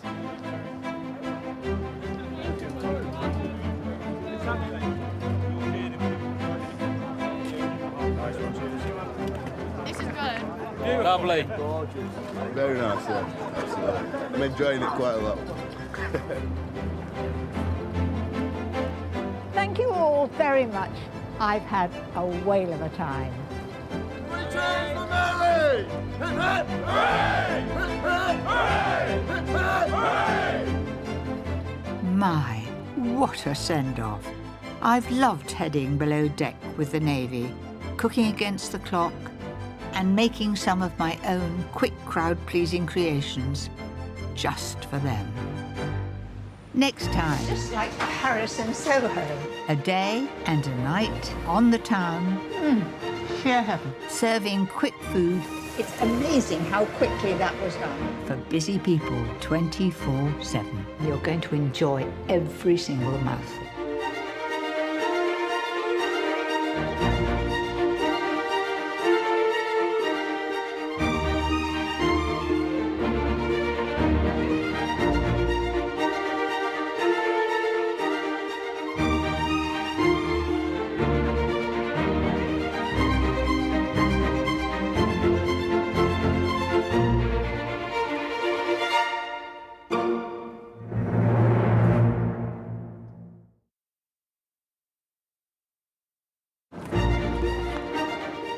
today's busy world, being able to cook from scratch in a flash has never been more important. Quite nice, really.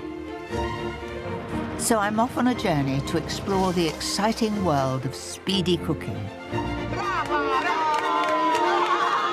Oh, that looks amazing. No matter how far-flung the destination. A little bit different, very quick. Hurry up, Mary, let's get a move on. I'm doing my best.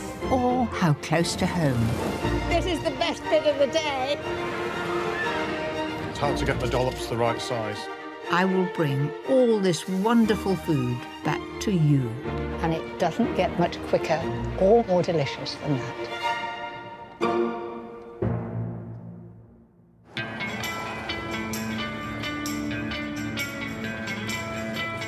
I've always enjoyed a day and a night on the town. Like millions of others, one of my favourite places to visit is the bustling West End of London.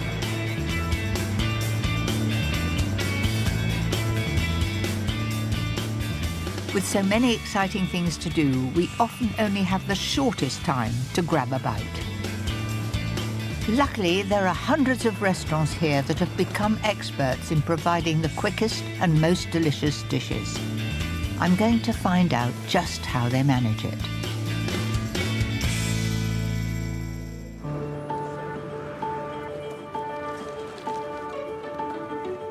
While the area is slowly waking up for the day, my first stop is one of the West End's best-loved cafes, the French patisserie Maison Berthaud.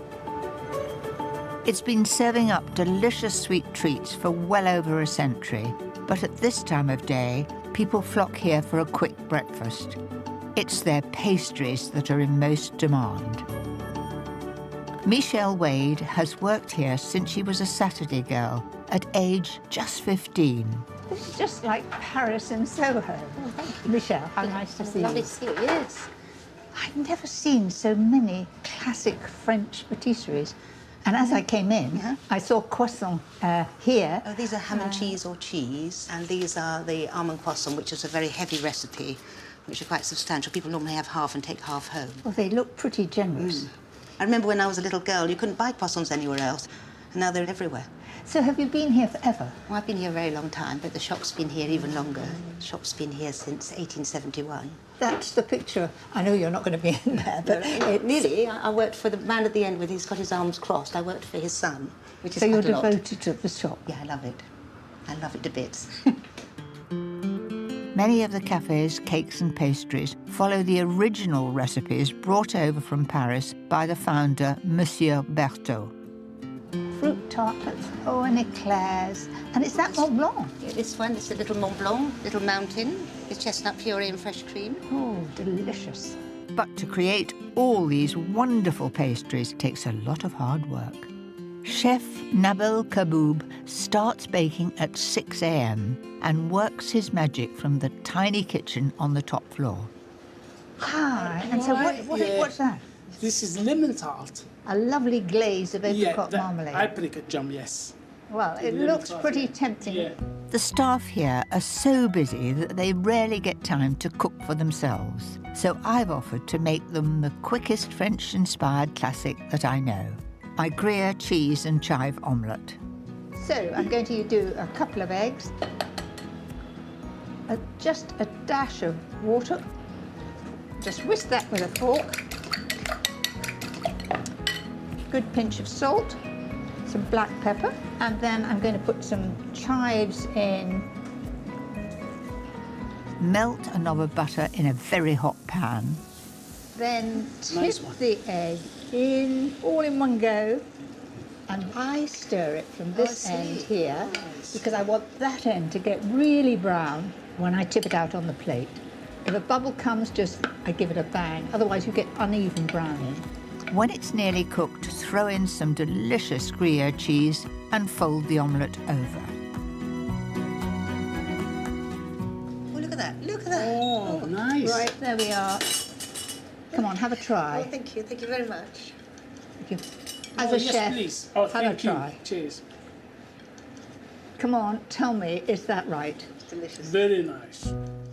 Well, my omelette seems like a success. Now, it may be a little early for a slice of cake, but I really can't leave without Nabil's incredible-looking lemon tart. Sheer heaven. Come on, we can finish the rest, can't we? Yeah. Thank you for having me. So good. A freshly baked croissant or a cheesy omelette is a wonderful way to start any morning. I have another breakfast recipe that can be whipped up in next to no time, and you can even take it with you when you head out for the day. My delicious one-pot breakfast on the go. And I'm going to do it in individual jars, and I'm going to put fresh fruit at the bottom, then on top yoghurt, and on top of that a lovely toasted mixture of oats and seeds. First job is the oat topping. Start by chopping 25 grams of dried apricots. I think people associate oats and apricots and fruit as being very healthy. It's a good start to the day. Melt a knob of butter in a hot pan and then add 50 grams of porridge oats. Then I've got some pumpkin seeds, about a tablespoon, and a tablespoon of sunflower seeds. Now you really must watch this because with the butter they can get too brown. So I'm just going to toast them, and particularly with seeds or nuts, toasting them adds to the crispness as well as the flavour. You may get the odd snap and pop. Did you hear it toward her? As the heat has increased in the pan, they're positively jumping about. That's taken on enough colour. If you do it too dark, it'll be bitter. Finally, add the chopped apricots and 2 tablespoons of golden honey. And you can see now it has taken on that pale golden look, and it smells lovely. So I'm going to tip that onto a cold plate because I want it to be cold. So while that's cooling down, it's time for the fruit and yoghurt. Right, I've chosen to use raspberries and blueberries. So we'll drop, say, 4 into each one. Then I've got these lovely blueberries, the nice big ones, fruity ones. So there they are. Now add a generous spoon of rich and creamy Greek yoghurt. Soon as that wonderful oat topping has cooled, sprinkle it over the pot. A couple of spoonfuls. Beautifully crispy. Press it down like that. I think that's one of the best breakfasts to have on the go. Fruit, yoghurt, and a lovely toasted oat topping. The West End has always had a vibrant and diverse culture. It's been home to countless migrant groups over the centuries who've brought their wonderful food with them. Some of the country's first Greek and Italian restaurants opened here in the 1920s. And it was an Italian who kick-started our modern coffee revolution back in 1953, when he opened the UK's first espresso bar not far from here. There are now over 40 coffee shops in Soho's Square Mile alone. Where there was once just a cappuccino or an espresso on offer, today there's a whole menu to choose from. I have never seen so many types of coffee. It's a bit like a cocktail bar of coffees. What's this? A Marocchino is like espresso shot, chocolate, and All a right. coffee. I'll have that one. Dino Shahini has been in the coffee business for 20 years, and his pride and joy is a beautiful espresso machine. Well, we don't have many of those at home. It's a pretty good machine. Is it Italian? Thank you. It is Italian. It's 1961. It's the oldest one in West End. It is my baby. What I like is the theatre of this. Here we go. Cheers. Cheers. That'll wake you up in the morning. It does wake me up. I have 17 a day. No wonder you're so perky. Do you want to have a go? Okay. Put that there. So that's the coffee coming down? Yeah, that's the coffee coming down. Well, this is a first for me. Baristo berry. Press it as hard as you can. And I'm about to do the next order for one of Dino's regulars. Can I have a cappuccino, please? Cappuccino. Can we do that? Of course. Right, cappuccino.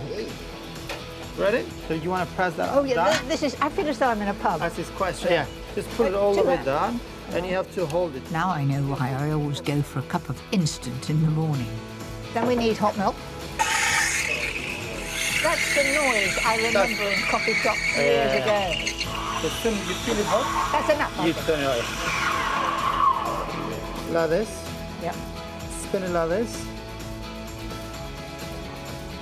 I've decorated a few cakes in my time, but never a coffee. Keep going, like, keep going. Keep going, come all the way up. Whoop. Aye, very close. There you are, George. Oh, fair. Look at that, it's pretty good. Well, I had a go. Mmm. Tastes all right? Fabulous. Well, it wasn't just the coffee that Italians brought to this area. They also introduced so many wonderful ingredients that we take for granted today. And obviously their food, which is still popular with the lunch crowds. I have a wonderful Italian dish that is perfect for a lazy lunch because you can make it in next to no time. I'm going to make a vibrant mushroom and asparagus risotto. All very easy, but there are a few basic rules to follow. To help this cook quickly, make sure to use the widest, shallowest pan you have. Gently fry 1 large chopped onion with a clove of garlic. Of course, the most important ingredient is the risotto rice. I'm using 275 grams. And just stir that round so that it's coated in a little of that oil and let it sweat away there for 2 or 3 minutes. You see the advantage of having a big, shallow pan. There's much more surface, so it's really getting a nice, even cook. Now I'm going to add 100 ml of wine. So let that just evaporate and drive off the alcohol. Next step is to get the flavour in through your stock. I'm adding the stock little by little. You don't add it all at once, add it slowly. And it begins to sort of thicken up as you do it, and that's what starts to give a nice sort of creamy consistency. The onion becomes beautifully flavoured and goes right through the rice. When you can see clean patches in the pan, you know it's time to add a little more. While that's cooking, I'm going to prep the asparagus. Blanch in salted water for just 2 minutes so as not to lose any of the bright green colour. Keep stirring. Once the stock has all been absorbed, add 350 grams of button and chestnut mushrooms. Already that's looking pretty creamy without having the butter in, but let's put it in. Then all the chives. Look at them, lovely. And the crowning glory is 75 grams of coarsely grated Parmesan cheese. That's it. Now I'm just going to put the lid on and just leave it for 3 minutes for all those flavours to join up and the mushrooms to have that extra few moments of cooking. Once ready, just season and throw in the colourful asparagus. Give it a good stir. And you see how it seems to liven it up, having all this bright green. And you know what I'm going to do? I'm just going to put another knob of butter in. Why not? Leave it out if you like, but I think it's good. And because it's so hot, it'll melt in a moment. All I've got to do now is to serve it. There it is, my mushroom and asparagus risotto. I think that's one of the best dishes to have when you're in a great hurry, all done in under half an hour, and very few pots to wash up. That's a bonus.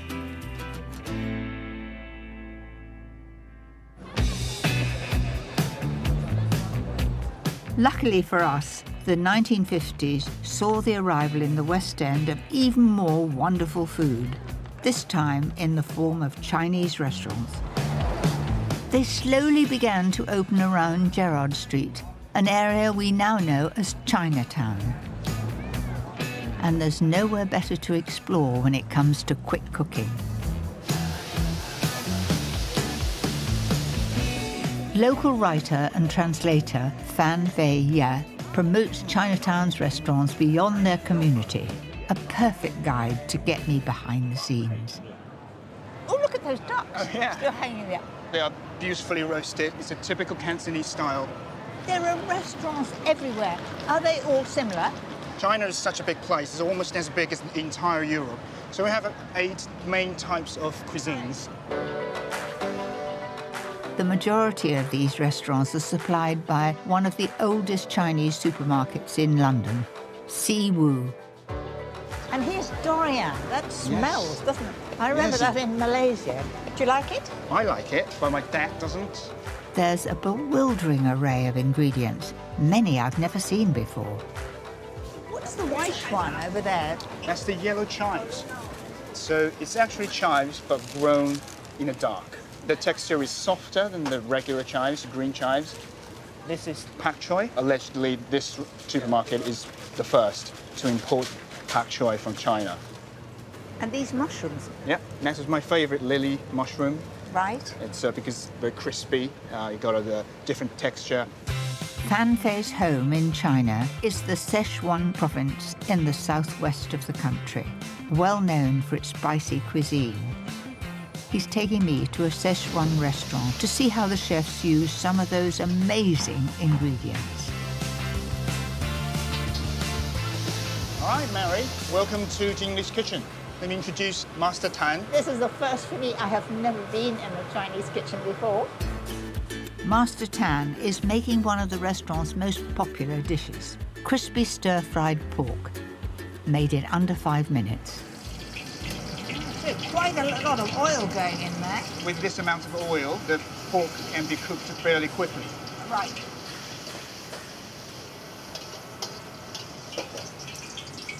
And what's that going in now? That's a little bit of a spicy oil. So now Master Tan is putting in fermented yellow beans. You can smell it, and also it's looking so attractive because it's just beginning to get a little bit crispy. Then putting the fresh chili. Mary probably needs to step back a little bit. Why are you catching it on fire? We can't do that at home. I mean, we could have all the kitchens on fire. To speed up the cooking process, and a light touch of fire will make the surface of the ingredients slightly crispy. It's amazing how quickly that was done. The smell is wonderful.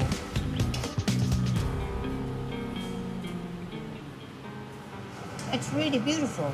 It's not too hot. Now it's coming. The chili is coming through, and the rind has become soft because we would automatically cut the rind off before frying. And it's good.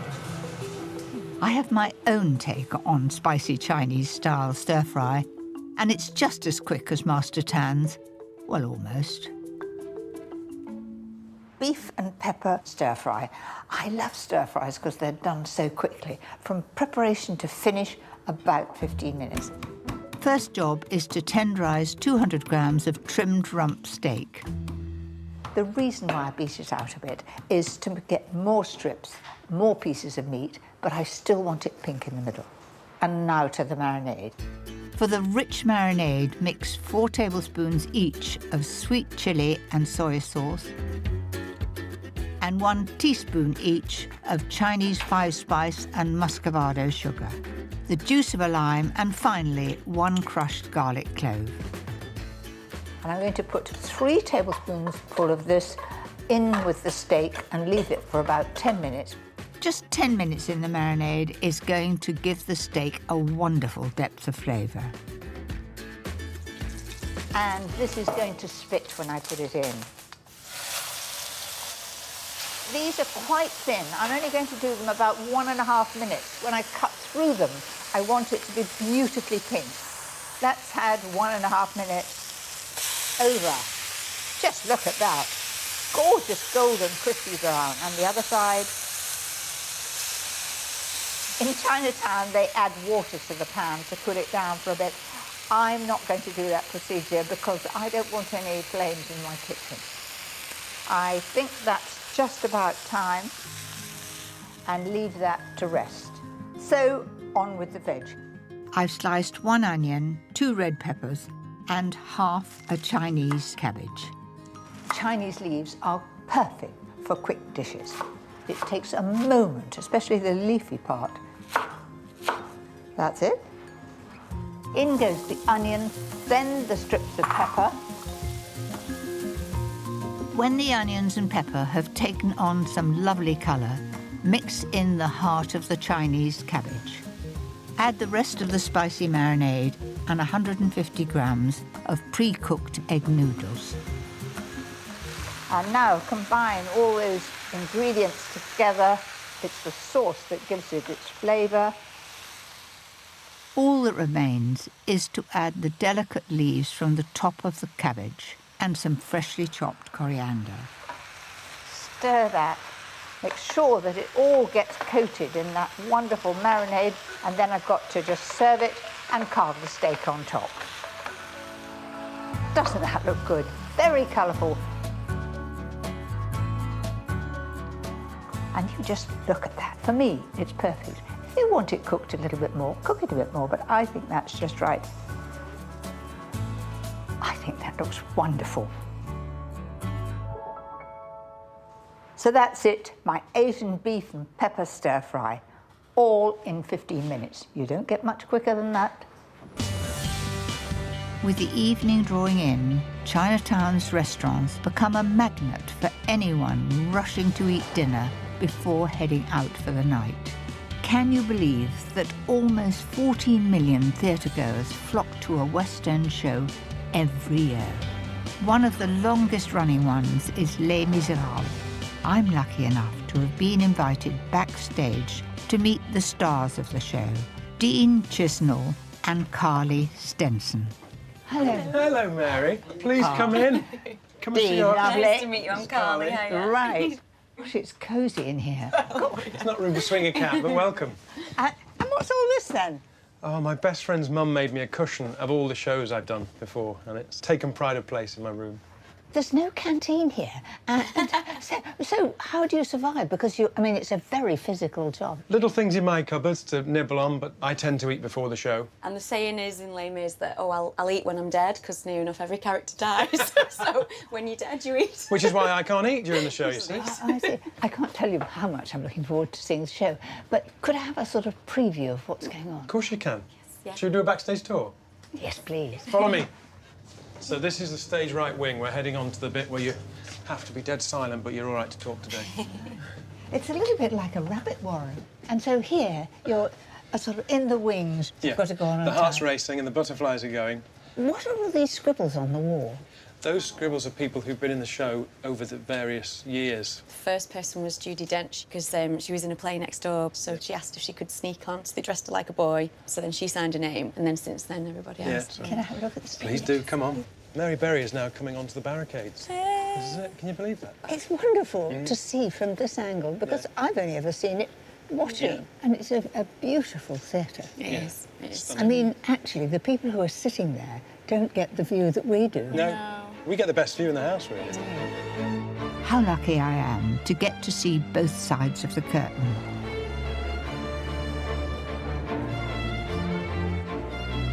What a joy to see such an epic performance. I can't believe that these few streets are packed with so many people watching shows of this scale.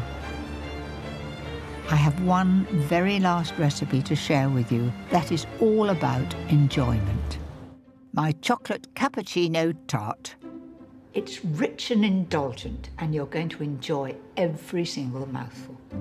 This tart is so quick to make because the base is made with digestive biscuits instead of pastry.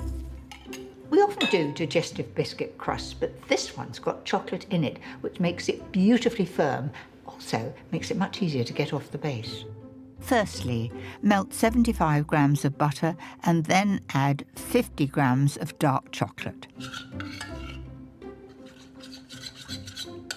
It's got to the stage of just being runny. That's it. Not a lump inside. Add the smooth mixture to the crushed digestive biscuits and give it a good stir. Then I'm going to put it into the base of this flan tin. Then with a spoon, just press it down all the way round. and push it into each of these little indentations. That will help when it comes to turns out. Pop the base into the fridge, and while it chills, start on the coffee and chocolate filling. Add 250 ml of double cream to 350 grams of dark chocolate and 50 grams of butter. Real butter, no substitutes. And then I've got some strong coffee. It's a heaped teaspoonful of coffee and a tablespoonful of hot water. There are a lot of very rich ingredients in there, so when the time comes, a small slice. Place the bowl over a pan of hot water and carefully melt to a smooth and creamy texture. Just look at that. It looks like a pair of shiny boots. But always see your face in it. When it's cooled, stir in 200 grams of creme fraiche and pour over the crunchy biscuit base. Sheer indulgence. Chill until the filling is firm and remove from the tin. Magic. Finally, spoon on some whipped cream and finish with a sprinkle of delicate chocolate shavings. So that's my wonderful chocolate cappuccino tart. Such a treat and so indulgent. I promised you it was going to be special. As night falls, the streets, restaurants and bars of the West End are just as busy as they were during the day. Before I head home, there's just time for a quick nightcap. I hear the patter of feet. Hello, Mary. You must be absolutely exhausted, aren't you? It was truly wonderful. Oh, good. I took the opportunity of ordering something for you. I loved every moment, and there were a few tears. Oh, good. That's what you were looking for. We do. Yeah, we do means like. we've done okay. We do like making people cry for the right reasons. Let's drink. Oh, Cheers. Cheers. Lovely Cheers. meeting Well done. Lovely espresso martini. I love a night on the town. And I've certainly loved eating my way around the West End. What sheer bliss. Next time, Gosh, look at that. I head behind the scenes, Thank you very much. seeing how speedy cooking, We did 378,000 covers last year, so over 1,100 covers a day. keeps this busy airport moving. If there's an option between tea and champagne, it's champagne every time. I prefer champagne.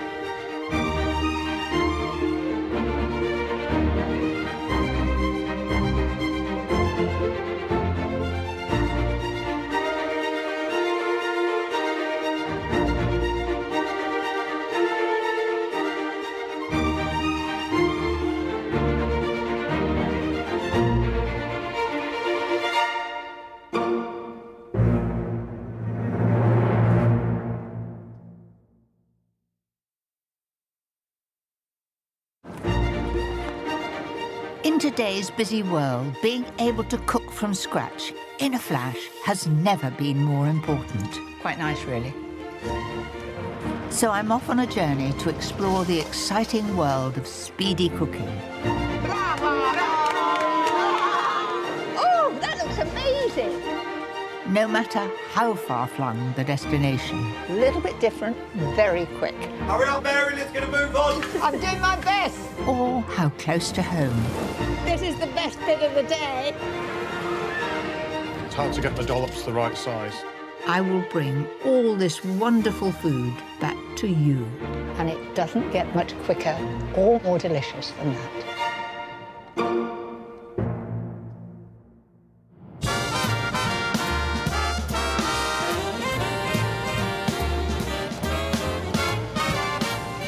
I've cooked in some very busy places over the years. There's nowhere busier than an international airport. Time flies by so quickly.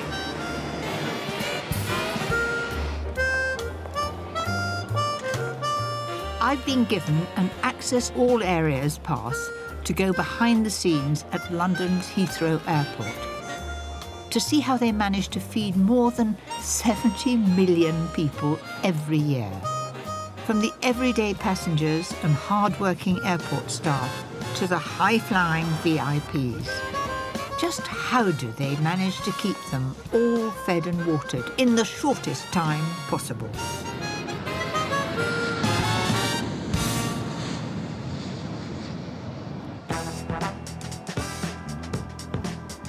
I'm starting my journey where we all do in the airport, the busy departure lounges. There are dozens of restaurants to choose from here, but for all of them, speed is of the essence. Nobody wants to miss their flight because they are waiting for their food to arrive. Many of them say they'll deliver it right here in 15 minutes. We'll see about that.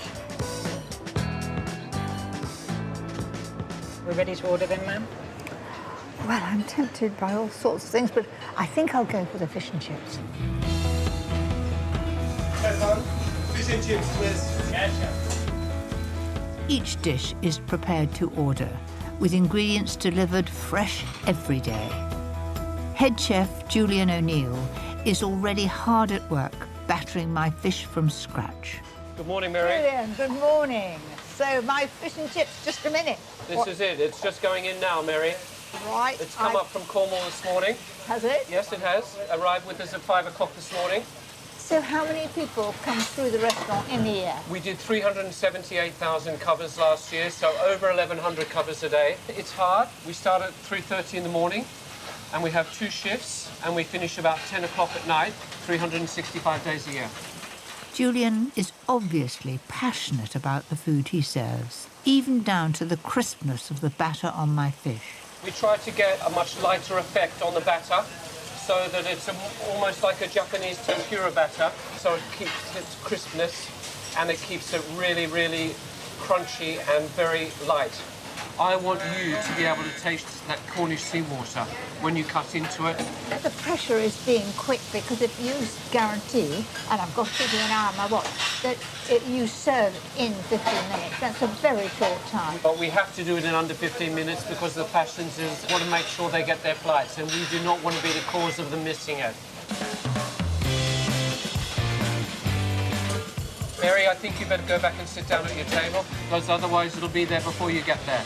Well, you're well within time. Well done. Thank you very much. Great to see you. So no packets or microwaves here. It just shows you can cook from scratch when the clocks are ticking. Here we are, ma'am, your fish and chips. Gosh, 13 minutes, that's not bad. Doesn't that look beautiful? Mushy peas, beautifully bright green. Lovely crispy fish. I hope those chips are crisp. And the fish in beautiful flakes. Now, if you love seafood, like Julian's wonderful cod, I have a very light recipe that uses only the freshest of ingredients. Mouth-watering king prawns with broccoli and oyster mushrooms, made in a flash. The secret about doing a pan fry is to get all the ingredients prepared ahead. The prawns are shelled and they're raw, they're king prawns. I've got a couple of shallots here. These are banana shallots. I'm going to cut them in half and then shred them fairly finely. Then I've got these beautiful oyster mushrooms. They're delicate and you never want to cook them for too long, and so they'll be the last thing to go into my recipe. If you can't get oyster mushrooms, you could use any of the other mushrooms. I think my choice would be chestnut. To add some heat to the mix, I've finely sliced a red chilli and 2 centimetres of fresh ginger. And I've taken little tiny pieces of broccoli, and they'll stay beautifully crisp and cooked for a short time. So all my preparation is done. You can do that a bit ahead if you want to. Then if you've got friends round, you can have a chat and a drink, then come and even do it in front of them because it is so easy and quick to do.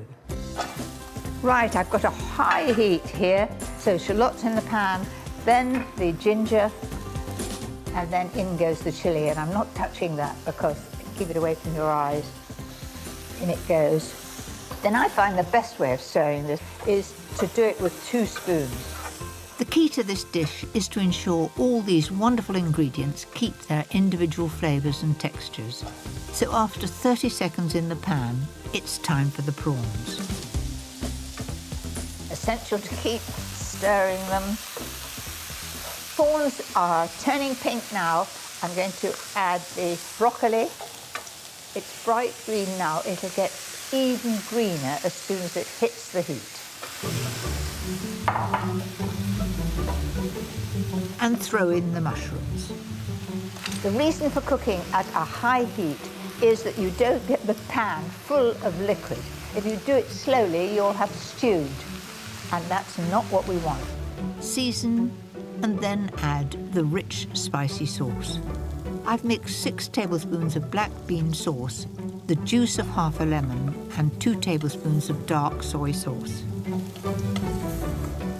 That's ready to serve.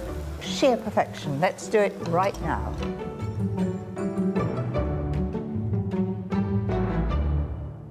You know what's special about this? Everything has kept its texture and flavour.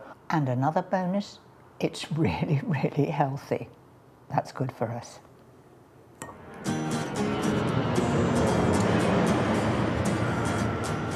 Heathrow employs more than 37,000 people, from baggage handlers and security to cleaners, engineers and ground staff. As well as the restaurants, the airport has 16 staff canteens, many of which are open day and night. For some, it's not always easy to find time to grab a bite to eat.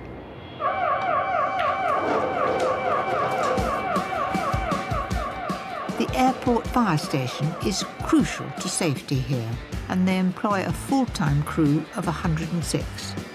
I'm about to tick something off my bucket list. I've been invited to join them in action. Thank you. Babe, you ready? Yep. Well, almost. It's actually a training exercise. Mark, that was quick. How long does it take you to get from here out? So we've got 3 minutes to reach any point of the runway, ideally in 2, but our maximum is 3. It's all very well rushing around here on the airport, but who has preference, the plane or you? The aircraft always got preference over us, yeah. So you've got to be really alert, even though you know there's a fire ahead. The crews have a specially built airliner to train on, a 747 MD-11 for those in the know. She's affectionately known as the Green Goddess. Gosh, look at that. It looks very powerful. These new engines cost more than £800,000 and there's not a hose in sight. Instead, I'm about to be let loose with the water cannon. Okay, ready now? Yep. Directed towards the fire. Okay. Yeah, just right a little bit. Up a touch. Now, I may be a dab hand with an icing nozzle, but this one is a bit more exciting to operate. Is that good? Is that getting it? That's what I mean. Yeah. Right. Is that gone now? Yeah, you can put it out now, I think. It's gone. These crews are on call 24 hours a day. Finding time to eat a hearty meal isn't always easy. We all bring food in and we all cook together. And what happens if you've been in the middle of a meal or something? You have to dump it? One of those things, unfortunately, the microwave will get used, so there's always a queue for the microwave when we get a call. Well, that's really exciting, and thank goodness it was only training. There we go, all back. Right. This is the best bit of the day. Bet you're all green with envy. Thanks. As a thank you to this extraordinary bunch, I'm going to take a turn at cooking lunch for them. So, right, Dave and Katie, I'm going to make my version of chicken korma. It's not classic, it's not traditional, but it is quick. Right, let's divide the duties. I think you look an excellent onion man. Come and do these onions. Can you do like the garlic? I think we need about 4 cloves. That's the onions, garlic and chicken being sliced, and the cardamom being ground. 3 pairs of hands certainly make quick work of all this. Have you had curry? Is it part of what you have here? Yeah, mostly we have it on a Tuesday night. We do a Tuesday night curry. Tuesday night curry? Yeah. And who's the one that cooks it? Probably me, yeah. The lovely thing about this recipe is that everything can be cooked in one pan, starting with the strips of chicken. So Dave, oh gosh, that looks good. It's got a nice bit of brown. So off the heat, then in goes the onions. I'll bring those over. While the onions brown, I can mix the aromatic spices that will give the curry its delicious flavour. Cardamom, curry powder and sliced chilli for a touch of heat. Just you smell that. It smells lovely. So all the classic korma spices are in there. Now that the flavours in this wonderful spice mix have infused into the onions, add the chicken back in and pour over some chicken stock. Ground almonds, now that's all a part of korma. In it goes there. Seems a lot, but we are serving 12 people. And mango chutney, about 4 good spoons. That's it. So Dave, is that up to your standard? I think it's above my standards by the look of it. Finally, to give the sauce a bit of luxury, some lemon juice and a generous serving of creamy yoghurt should do the trick. So not only is it quick, if you get called out on call, it will keep beautifully and the flavours will mellow. Just reheat it when you come back. Wonderful. I think it's time to call the rest of the crew while it's at its best. Come on, you lot, grubs up. So that's my quick korma-style chicken curry. Serve with rice and all ready in less than 30 minutes. Oh, well done, well done. There we are. Thank you. It looks beautiful. Oh, that's Jules that lifted me. You can have an extra big Oh, thank you very much. Keep my strength up. Hope they're seconds. I also have the perfect pud to follow. A wonderful sandwich cake. I'm sure there'll be a big hit with the crew. You can have that. Oh dear, well they might not get the chance to try until a bit later, but I know it's well worth the wait. It's as quick to make as it is delicious. There's not much I don't know about cakes. This is my apple sandwich cake. Brand new recipe and very fast.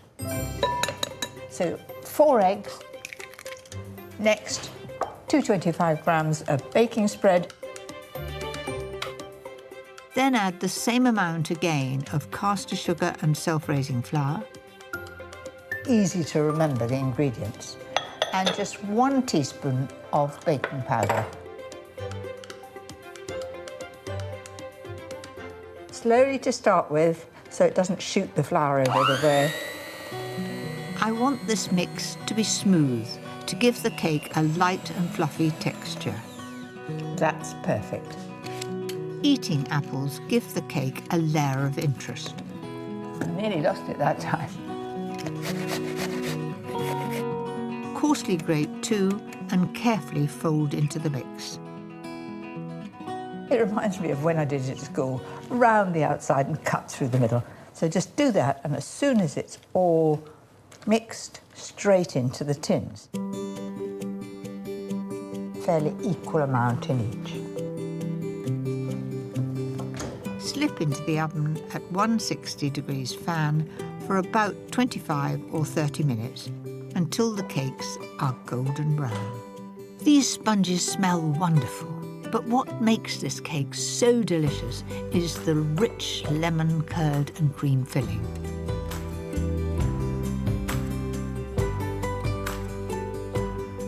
And now the final touch. That's it, my apple sandwich cake. So quick to make.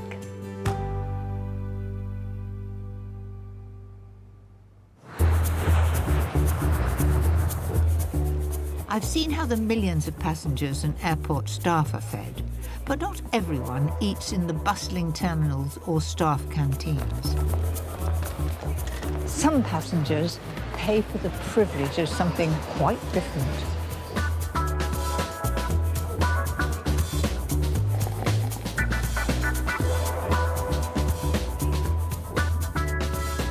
I'm going to get a taste of what it's like to travel and dine like a proper VIP. And here we are. Thank you very much. Good morning, madam. Thank you very much. Hidden away in a secret corner of the airport is an exclusive route that will take you from car to plane without ever seeing a queue. It is the must-have for the super rich, the famous, and even the occasional royal. Welcome to your lounge, madam. Every guest has their own private suite. Enjoy your flight, madam.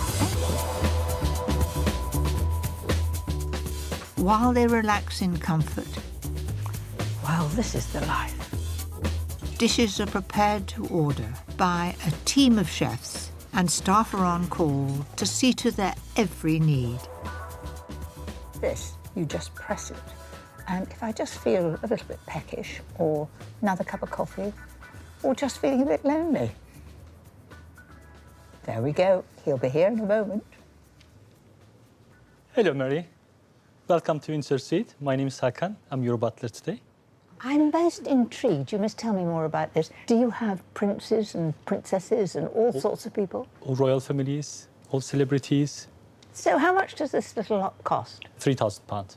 £3,000. So that would be an annual subscription used as many times as I like? This is one of use for £3,000. That's an awful lot of money, isn't it? Would you like me to offer you our menu? I can think of nothing I'd like more. Just look at that. Sure, sir. I'm beginning to think it's worth it. Lobster brioche, no less. I think I could take that at any time of day. Do you know, there's one thing, as a bit of a cook, I'd love to meet your chef. And do you think on the way out I might get a glance of all those famous people who are tucked in all the suites around here? You're real? I'll have a look. Please come through. Maybe the head chef, Sam Morgan, will spill the beans on any Hollywood stars in today. Does anybody say I want to come and see the kitchen? We've had a few people come in the kitchen, so Really? yeah, just to say hello. Who have you had then?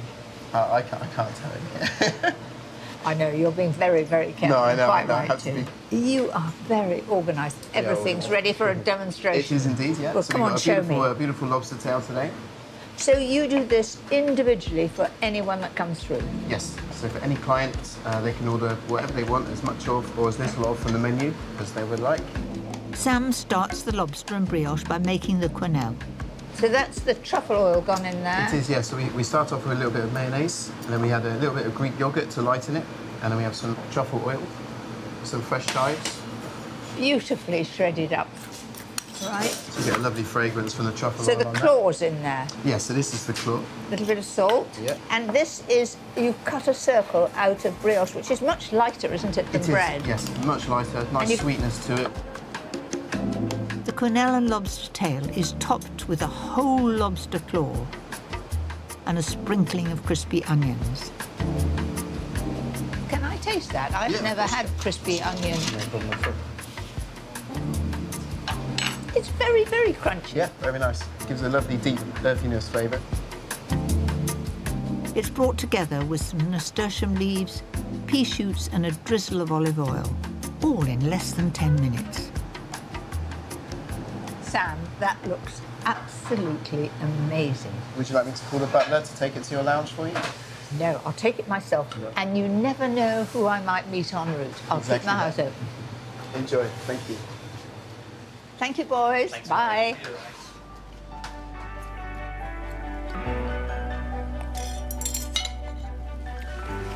With a little bit of effort, I could get used to this. From being met by the doorman to clearing your own private security, the whole experience can take less than 20 minutes. They even take you right to the plane. I'm glad I didn't have to pull my suitcase all this way. Thank you so much. Pleasure. Just because you don't have a butler at home doesn't mean that you can't have a taste of the good life. I have a quick dish that's grand enough for even the most demanding VIP. Scallops are sheer luxury and they cook in minutes. I'm doing them in a beautiful creamy sauce with tarragon, leeks and a little garlic. First job is to make the creamy vegetable base. Finely shred 2 leeks and add to a hot pan with a knob of butter. Make sure it's all coated in the butter and oil, and then put the lid on, keep checking it, and it'll take about 8 minutes to be soft. Grate in 1 clove of garlic, and to give it a real depth of flavour, add a generous glug of white wine. Just like that. I'm just going to reduce that until I can hardly see any liquid in the bottom of the pan. To give the leeks that luxurious velvety texture, add 150 ml of double pouring cream. Always reduce the wine first, then reduce the cream. If you put them in together, sometimes it will split. Finally, add some freshly chopped tarragon and parsley, the perfect way to complement those leeks. Now that is completely ready for the scallops, and the reason why I'm doing the scallops at the end is they take a minute. Season, then add the scallops to a very hot pan. If you haven't cooked scallops before, they take a very short cooking time, between a minute and a minute and a half. Slide them slightly. At the moment, it's translucent, and it will become a matte finish, and you'll see it creeping up the side. As soon as they get that wonderful caramelised colouring, they're ready to turn. Look at that colour, doesn't it look beautiful? Finish off with a dab of butter and then serve. Quick and simple, but so delicious. Scallops with leek and tarragon. I think that's just perfect for a VIP menu. Around the world, nearly 10,000 planes are up in the air at any one time. That's a lot of hungry passengers. Just like the restaurants on the ground, the airlines also have to serve thousands of meals in the shortest time possible. Across the runway here at Heathrow is the training academy, where they put the pilots and the cabin crews through their paces. I'm not sure a go on the slide is really for me. I'm off to the first-class training galley to see just how they can turn out so many meals so quickly. So, Mark, Laura, Hi. this is where it's all going on, in this little space. You'd be amazed, actually, at how much food and drink and everything you can get in these spaces. This is the afternoon tea that we have on offer today. Wait a minute, where are the scones? In the oven right now. That's Warming enough. up. Yeah? Yeah. How many will that take your oven take? Probably on the side, I could fit in 2 trays, so that's 24 per, so a lot. But like any bake, there's only one way to really tell how good it is. That is really, really good. Mary, can I make you a cup of tea to accompany your scone? Certainly not. If there's an option between tea and champagne, and I'm on a first-class flight, it's champagne every time. As well as teaching their cabin crews how to feed all those hungry passengers, this centre also trains pilots old and new how to deal with any situation. Runway 27 left, surface wind is calm, you're clear takeoff. Well, we've had our takeoff clearance, so, Mary, you have control. Yes. Okay, and I shall guide you through our departure. And we're accelerating.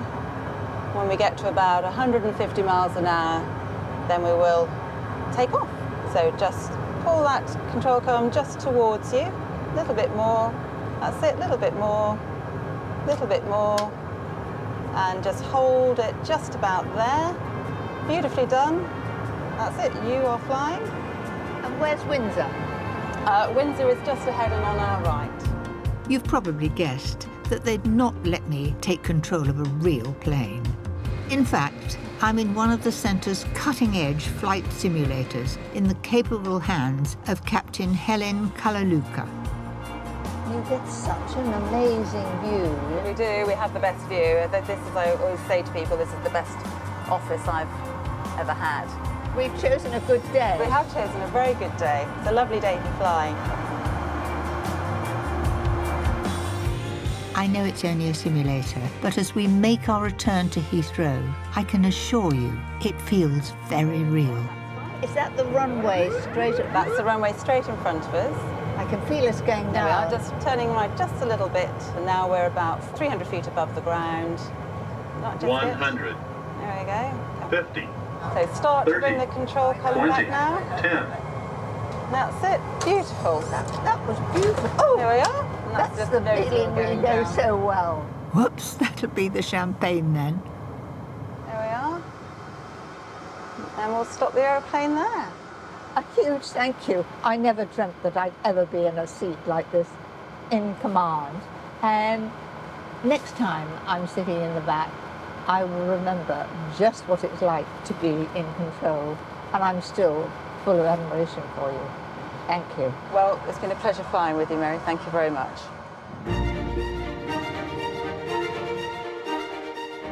After touring all those kitchens, I have a new respect for quick cooking. And I'm very happy that some of my dishes met the mark.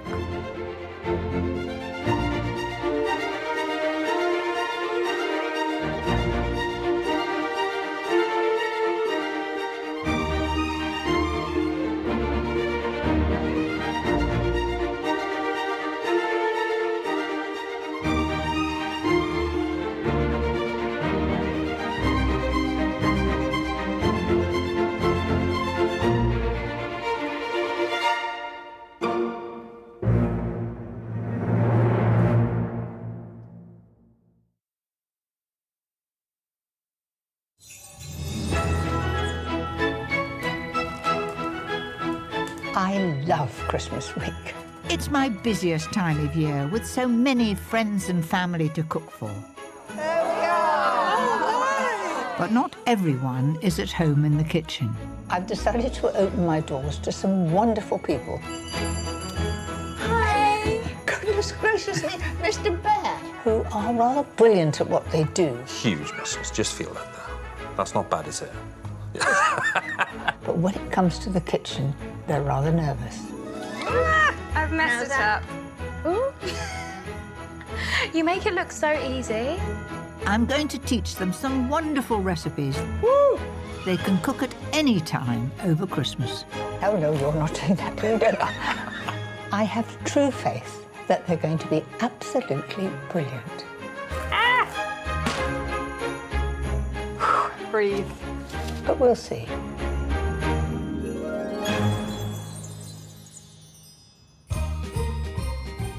What I really love about Christmas, it's the one time of year when you can indulge, even if you've been on a strict diet, like News at 10's Hugh Edwards. Hello, Mary. How lovely to see you. How are you doing? I'm doing all right. I'm here today because I want to eat something. I'm starving. Either you've got taller or thinner. I mean, you're like a puff of wind. I've been on this dreadful diet for a year. Okay, I've lost a lot of weight, and I've got to be on best behaviour at home. Are we going to cook together? We are cooking together. You are cooking. You mean I'm watching, yes? No, none of that. I will pretend to sort of fiddle with pastry and stuff if that's what she wants, and anything to keep Mary happy because I love her, okay? But I'm not actually here to cook. I'm here to eat. Each night, I make sure I'm in bed by 10 to watch Hugh. So I'm thrilled he's here. I'm sure I can teach him a thing or two. Do you do a little bit of cooking? Now look, Mary. Now, come on, I want the honest truth. I last cooked, as in put the cooker on, Yes. about 6 years ago, okay? So this is, on a scale of 1 to 10, terrifying. This is 10 plus. Well, let's keep it simple for now and start with a Christmas classic. 3 types of sausage canapes. I'm easing my nervous cooking with sausages wrapped in bacon. Really, really simple and nothing fancy at all. And I'll have just no trouble put- eating them. It's making them, okay? Right. So that's the challenge, all right? My secret tip for making the bacon really crispy is stretching it. OK, so how... Oh dear. Just gentle. Is that stretching? Yes, it's good. It's quite an odd experience, this, you know, because you get to talk to so many people in my job. You can interview President Obama, whoever it is. What's there? And wrap it round. But I'm probably more nervous about working with Mary than doing any of that. Does that get us there or not? Lovely. I'm going to be very charming and chatty and stuff, but inside I'm going to be a little knotted. Plus the fact, of course, I don't want to discover that I'm a non-starter in the kitchen. It's taking Hugh a while. Maybe he needs a bit of encouragement. Well, I couldn't do what you do. I mean, I see you sitting to start with. Yes. And you're quite solemn. Then you usually stand with your legs apart. I do it like really well, this. though, don't I? Don't I stand well? You do it terribly well. And with my legs apart, like you just said? It's amazing. Yeah?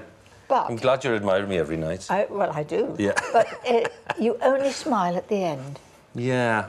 Lots of people say to me, do you know what? We can't turn the telly off until you've said, have a good night. So And then I you say, smile. have a good night, I say. Yeah, and you smile. Yeah, a hint of a smile. A hint of a smile. Hint of a smile. And, of course, I didn't realise how really tall you are. I mean, Very I'm tall. up to your shoulder. You're up to my shoulder, and you've got very high heels on, let's face I it. have not got high heels. Those are absolutely flat. Once they're done, they're ready to cook. Easy peasy. But don't forget to put the join at the bottom so that they stay wrapped. Where do I take them? You take them to the oven. Which is where? You're as bad as my husband. He doesn't know where it is. Okay. Turn right. Yes. So, just over there. When he finally finds the oven, they go in for 25 minutes at 180 fan. Now Hugh has built up a bit of confidence. We're moving on to something a little more challenging. Mini sausages filled with mashed potato. The classic sausage and mash. But let's not run before we can walk. I've cooked the sausages and the potatoes to give us a head start. Butter's in. Oh, more than that. Hugh can take it from here. Have you noticed, Mary, how I just destroyed that potato? Have you got muscle? Yeah. Huge muscles. Just feel that there. That's not bad, is it? It's very hard. I think a little... How do you know how much to put in? Just till it's the right consistency to pipe. To what? And for even more flavour, I like to grate in a little bit of cheese. It is Christmas after all. Right, now, how many times have you used one of those piping bags like this? Never. And do you want to know something? I'm not going to use it now either. I want to learn from the mistress. No. Yes? I'll do a little, then you do a little. Mistress, eh? That's it. Hey, that's brilliant. So then you just cut off the end. Oh, no, you're not doing that. You don't. I can just imagine you cutting it off somewhere there, and it comes out in one big You have blob. no faith at all. Hugh's next challenge is to cut the sausages in half without going all the way through, ready for that cheesy, buttery mash. So twist it like that, and then just let it a little come out along there, and then like that. OK. Would you like to do another one? No, I'm not doing another Could one. you just do a couple for me, just for me to see? No, I haven't quite got it yet. Come on. OK. So what do I do at the end, did you say? Yes, just press it down a bit. Oh, I love that, with a bit of a flourish at Do the you like end. it? Hey. I don't know if it's all those muscles, but he's doing a simply marvellous job with that piping bag. How's that? That's perfect. Sprinkle with a little paprika for a dash of Christmas colour. Now it's the last of the sausages. I've really had to rack my brain to come up with something that Hugh will like. The third one is glazed mango sausages. Right. OK. There are certain things that will not pass the Edwards lips. Yeah? Top of the list, way out in front, tomatoes. I literally would rather sort of eat muck off a street than eat a tomato. A couple of tablespoons of mango chutney. Second, mayonnaise. Don't ever put mayonnaise in front of me. Then mustard. I mean, truly bad. I don't care if it's French or English. Mustard's disgusting. Do you want me to go on? and a shaking of soy sauce. Or is this one of the things you don't like? I like it. Lucky. I'm not a massive fan of that. Oh, but well. for you, I'll eat it. Oh, well, you said, without any sympathy at all. But I'm going along with this. I don't want you to Well, I've avoided ketchup, mayonnaise and mustard. I don't want you to think I'm too fussy. Turn the sausages through the mango chutney and soy until they're sticky and shiny. I say, that's just dropped. Do you want to taste it? OK, I'll do it, OK? But, I mean, I normally wouldn't do this. We're doing it especially for me. The sausage is nice.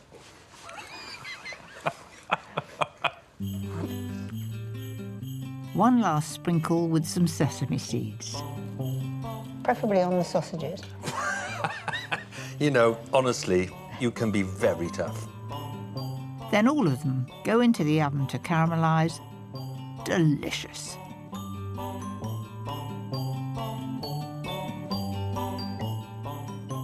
Now that is sheer perfection. OK. Now, I've especially got a little bit of brown sauce for you. I don't believe this. That's the only sauce I eat, you know that? Oh, that's very good. And just because it's you, I'm going to eat this mango thing with the hope that the brown sauce will mask the mango flavour. How's that? Do you know anything? I'm going to say something to you which is rather shocking now. The mango one was quite good. Can't believe I've said that. So there you have it, my Moorish sausage canapes. Simple even for the most reluctant cook. But it's not over for Hugh yet. Cooking, that's not ever been a feature of my life. Having a grandmother who's a brilliant cook, my mum is a brilliant cook, my wife is a brilliant cook, I have a son who's a brilliant cook, so I've been, you know, I've had it easy. Come on, Christmas is a time to push the boat out with your cooking. I'm going to teach you how to make something sweet and decadent that's a little more ambitious. So, a wonderful pud. Limoncello trifle. Does that sort of tempt you? We've hit the jackpot. Have we? Yeah. Right, well, let's Yeah. get going. We'll start with the custard. Heat up 500 ml of whole milk. While you wait, whisk together 2 whole eggs, the yolk of a third, along with 25 grams of caster sugar, 2 heaped teaspoons of corn flour, and 2 teaspoons of vanilla extract. So be ready with your whisk, because I've got hot milk here, and I'm going to pour that on and just whisk it in. And that helps to cook the egg, and it should start to Oh, thicken. now I can smell it. It smells fantastic, actually. Is it? That's it. Mm. Now that goes back in the pan.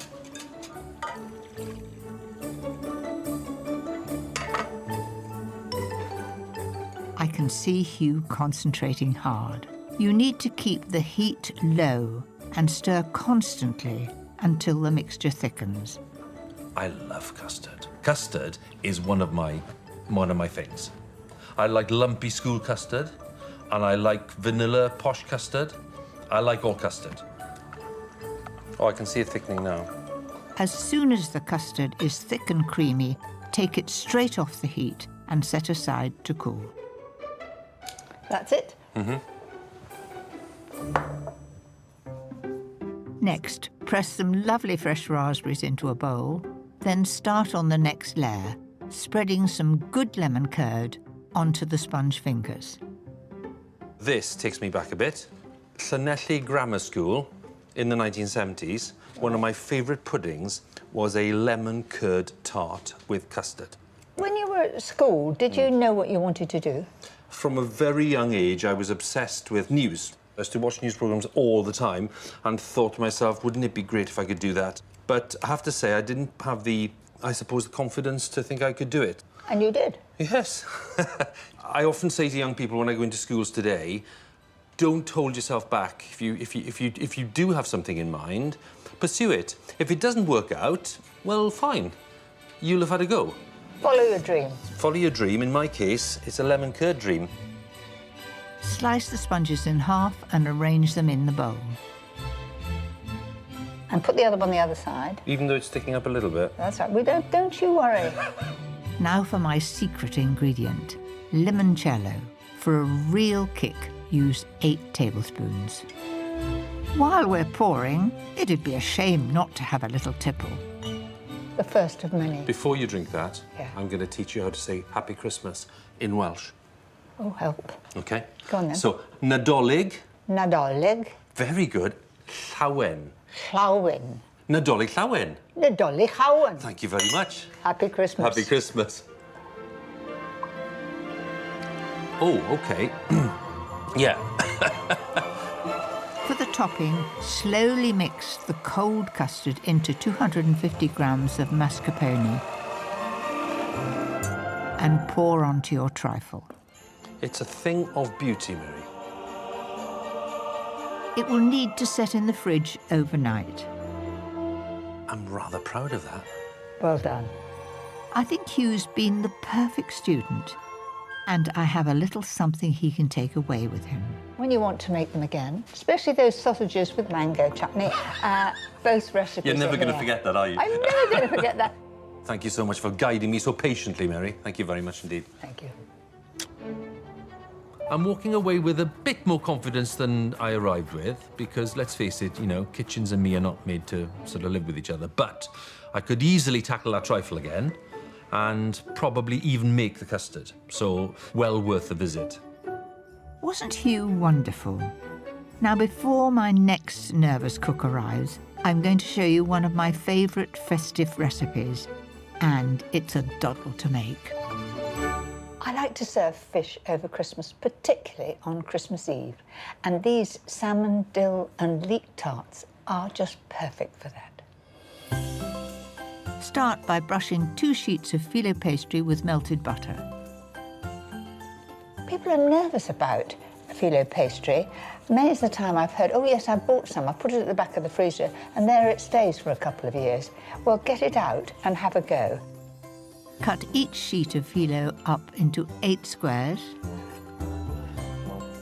Then lie 1 square over another and pop them into a buttered Yorkshire pudding tin. And yes, they do keep their shape, and they don't jump about, and you don't have to put any baking beans. It is simple. Bake your filo cases in the oven at 180 degrees for about 8 to 10 minutes, or until they go brown and crispy. While you move on to the wonderful filling, start by softening some leeks in plenty of butter. Now, to thicken the sauce, I've got 30 grams of plain flour, and I'm going to sprinkle that in. Now get ready to do a lot of stirring. Work the flour in until the butter has soaked it all up. Then I'm going to add some warm milk.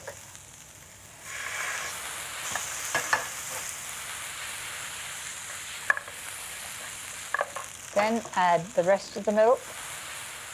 Keep stirring until it thickens. So really, it's the classic sauce that we all know, a white sauce with leeks in it at this stage. But for the festive season, I'm going to make it extra special. Add a small glass of white wine. There's always a bottle of white wine in our house.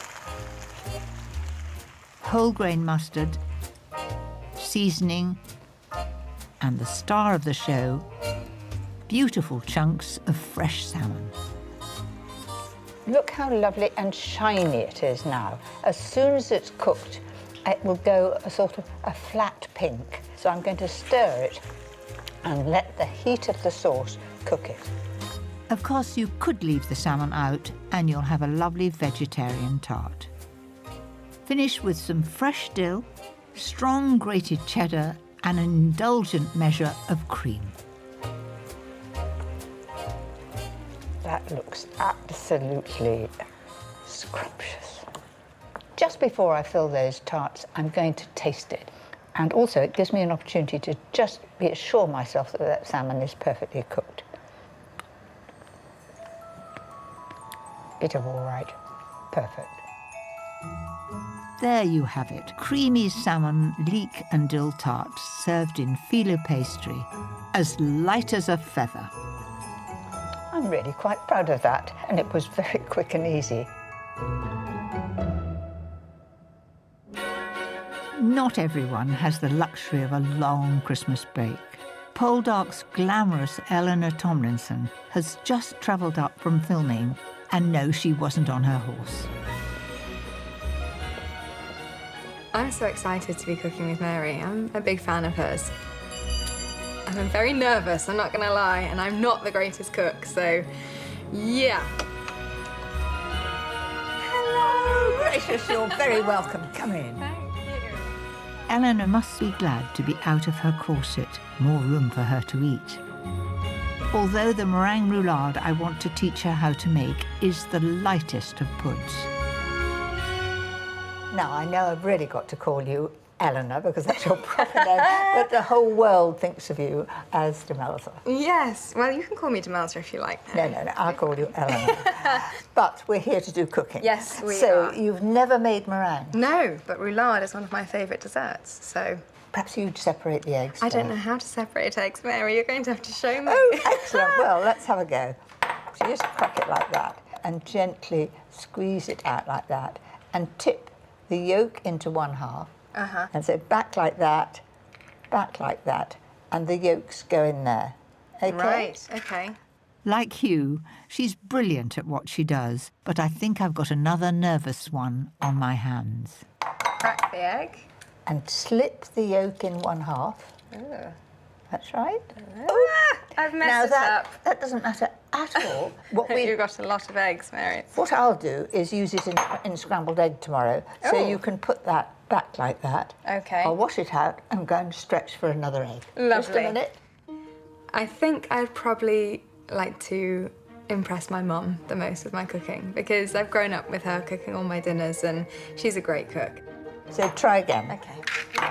Making it. Gently pull it apart. Pull it apart, okay. And pull it back a bit that way. Terrifying. Perfect. And then that one goes in there. Yay! I did it! I'd just like to make something special for her that Mary Berry taught me. It'd be pretty nice, wouldn't it? Have you had to do a bit of cooking on Poldark? I've done a little bit. We bake bread quite a lot and we gut fish quite a lot. And how did you get on with the fish? You know, it was really hard because we were using a blunt period knife. That's not fair. And it was a little pilchard. Luckily, my kitchen equipment is a bit more up to date. Once the 5 egg whites are separated, whisk them until they go fluffy like a cloud. Gosh, that's satisfying. Now all that is needed is to add 275 grams of caster sugar, There you are. little by little, until the mixture forms stiff peaks. Got everything? That's perfect. Oh, wow. Oh, my goodness. Now that is a proper peak. It's lovely. A generous handful of chopped hazelnuts is all it takes to finish off the meringue. Did you do cookery at school? Yes, I did, but I bought everything from a bakery. We had to make pasties, I think it was, and I just went to the corner shop and bought some pasties and put them in the oven for 5 minutes at the end and then produced them. So, there you go. Now, wait a minute. Cheating. There'll be no need to cheat with this recipe. It's as easy as can be. Spoon out the sweet, nutty meringue onto a Swiss roll tin lined with non-stick paper and sprinkle with the last of the hazelnuts. Cook for just 8 minutes at 180 degrees fan, then a further 15 at 140 degrees fan. Oh, wow. It's really risen. Eleanor Tomlinson special. Would you look at that? Do you feel a bit proud? I feel very proud. Then we're going to turn that out. This makes me nervous. No. I'll stand back. Yes, everyone stand back. Okay, so I'm just tipping it over, like straight over. I'm holding the paper. Straight over. Ah! Gone over. That's okay. Breathe. Breathe. And then we just pull this off. Take the paper off, and while that cools right down, I'm going to get Eleanor started on the filling. It wouldn't be Christmas without lots of double cream. And if you can just whisk that. We get 2 weeks off for Christmas, so it's fantastic. From the minute we wrap, I just go straight home and that's it. For me, it's a time for family and just being at home in my pyjamas, my dog, and yeah, just watching films, eating loads of food and just having a laugh. When the cream is ready, add icing sugar and something for the grown-ups, a little bit of Christmas cheer. Just smell that and see what you think. What does it remind you? Ooh, it's like orange liqueur. Spot on. You know your alcohol, don't you? I'm just going to take this note. So we'll just put a splash in there. And if you just fold that in, perfect. Ross on Poldark, he's so glamorous, and all those love scenes you have to do. You must quite like each other. Well, Mary, now you're asking. Yes, we do. Obviously, we've been working together for 5 years now. So we know each other pretty well, and we're good friends. Yeah. Now, you're quite tall. How tall is he? We're about the same height. Maybe he's about an inch or so bigger than me. He's told you to say that, I bet. Yes, he did. Smooth the orange cream over the meringue as evenly as you can and scatter with a few clementine segments. Look at that colour. They look good, don't they? They look great. And a final grating of white chocolate for a little more luxury. Right, I think we're ready to roll, as they say. Yeah. 2 hands. Right. And Underneath that's it. Gentle, gentle, gentle. Okay, flatten it. Yes, we're doing all right. That's Like it. that. Around there. That's it. Like that? Yes. Lift the paper and see if you've done it. Isn't that wonderful? I'm very proud of myself. Oh, And wow. there's the orange. Have a taste and Thank see what you you. think. There we go. That is fantastic, if I say so myself. Not even George Warlegan could turn his nose up at that. Hazelnut meringue roulade with a delicious clementine cream centre. Aside from Aidan Turner, I can't think of anything I'd like more for Christmas. But now it's time for me to have a break from teaching, while Eleanor cooks one of her Christmas favourites. So my stuffing is a recipe that has kind of been passed down through my family, and I've adapted it. And it's basically this insane meat feast. It's delicious, but it's pretty full on. We're going to serve this with some thyme-roasted chicken, but I'm sure the stuffing will be the main attraction. So this is 2 onions, finely chopped, and also some finely chopped garlic. Shall I be in charge of this? Yes, please, Mary. There we are. Fantastic. You're a wonderful assistant. Thank you very much. No, I'm a sous chef. Oh, sous chef. Sous chef. Of course, absolutely. While I do what I'm told, Eleanor is cutting the fat off the back bacon to add to a bowl of sausage meat. If you have a Christmas dinner, do you have it in the lunchtime or evening? Kind of late afternoon. And does everybody have a bit of a go at different things? Yeah, my brother cooks these amazing mango and avocado bagels as a starter. My dad loves... Yeah. Well, come on, let's hear that again. So he chops up bagels. Bagels. What does he do with the bagels? He toasts them, and then he makes like a mango puree with avocado on top with melted cheese on top of the whole thing, and it is so delicious. Mango, eh? I hope they're not planning to invite you round for Christmas lunch. So, sausages and bacon in the bowl. Then I've got 2 pieces of breadcrumbed. So you put those in like so. In go the onions. Manage not to burn them. Anyone would think you'd done this before. To bind that mixture together, add an egg. And then we give that a nice stir around. Now for Eleanor's secret spice mix.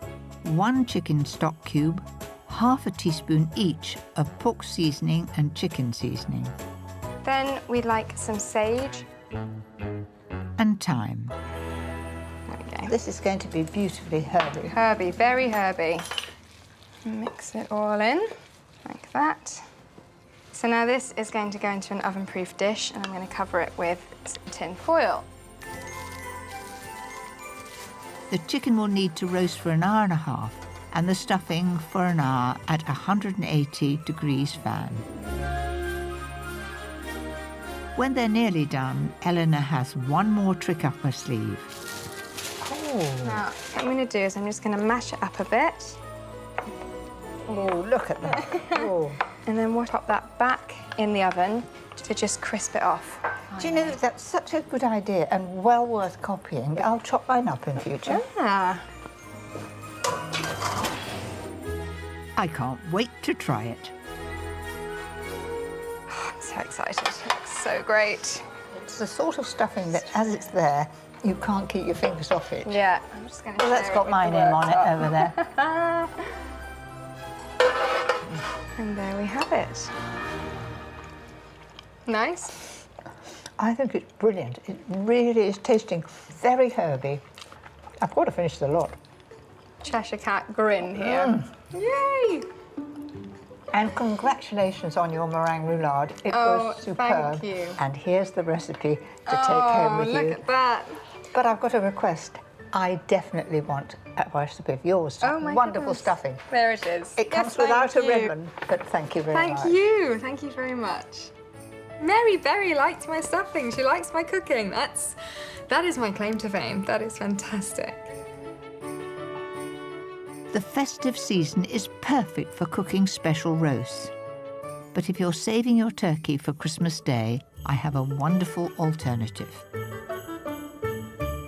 I've got this beautiful piece of meat. It's fillet of beef, and it is very expensive. But if there's one time to be a little bit extravagant, it's Christmas. The good news is that you don't need to do much to such a special cut. To add a little burst of flavour, just roll it in some fresh chopped thyme, salt and pepper. So just roll that in the herbs so that it's fairly even. When that's done, you need to brown the meat, so get the pan smoking hot and add a glug of oil.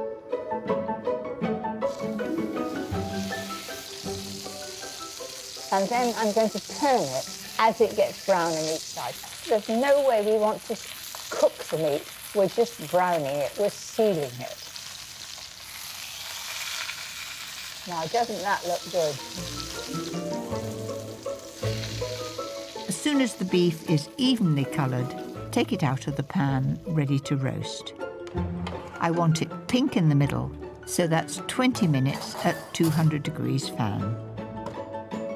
Now for something a bit special to go with that beef.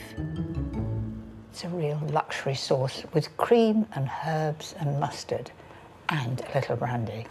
Start with the brandy, 2 tablespoons in a hot pan with 300 ml of double cream. You have to be quick. Add 2 teaspoons of Dijon mustard. Then I'm going to bring that to the boil and reduce it. Then in goes a teaspoon of Worcester sauce, salt, pepper, and more fresh chopped thyme. Then plenty of freshly chopped parsley. Look at that. Now that's about the right consistency. Can you see that's coating the spoon? Very important at this stage is to taste it. It tastes really scrumptious. I think it'll go so well with that beef. It doesn't get much better than that. Don't carve it straight away. For the meat to be gloriously tender, rest it for 10 minutes. Your patience will be rewarded when it comes to the big moment.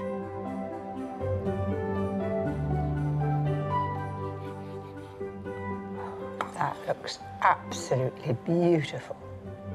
So that's it, a real luxurious treat for Christmas time.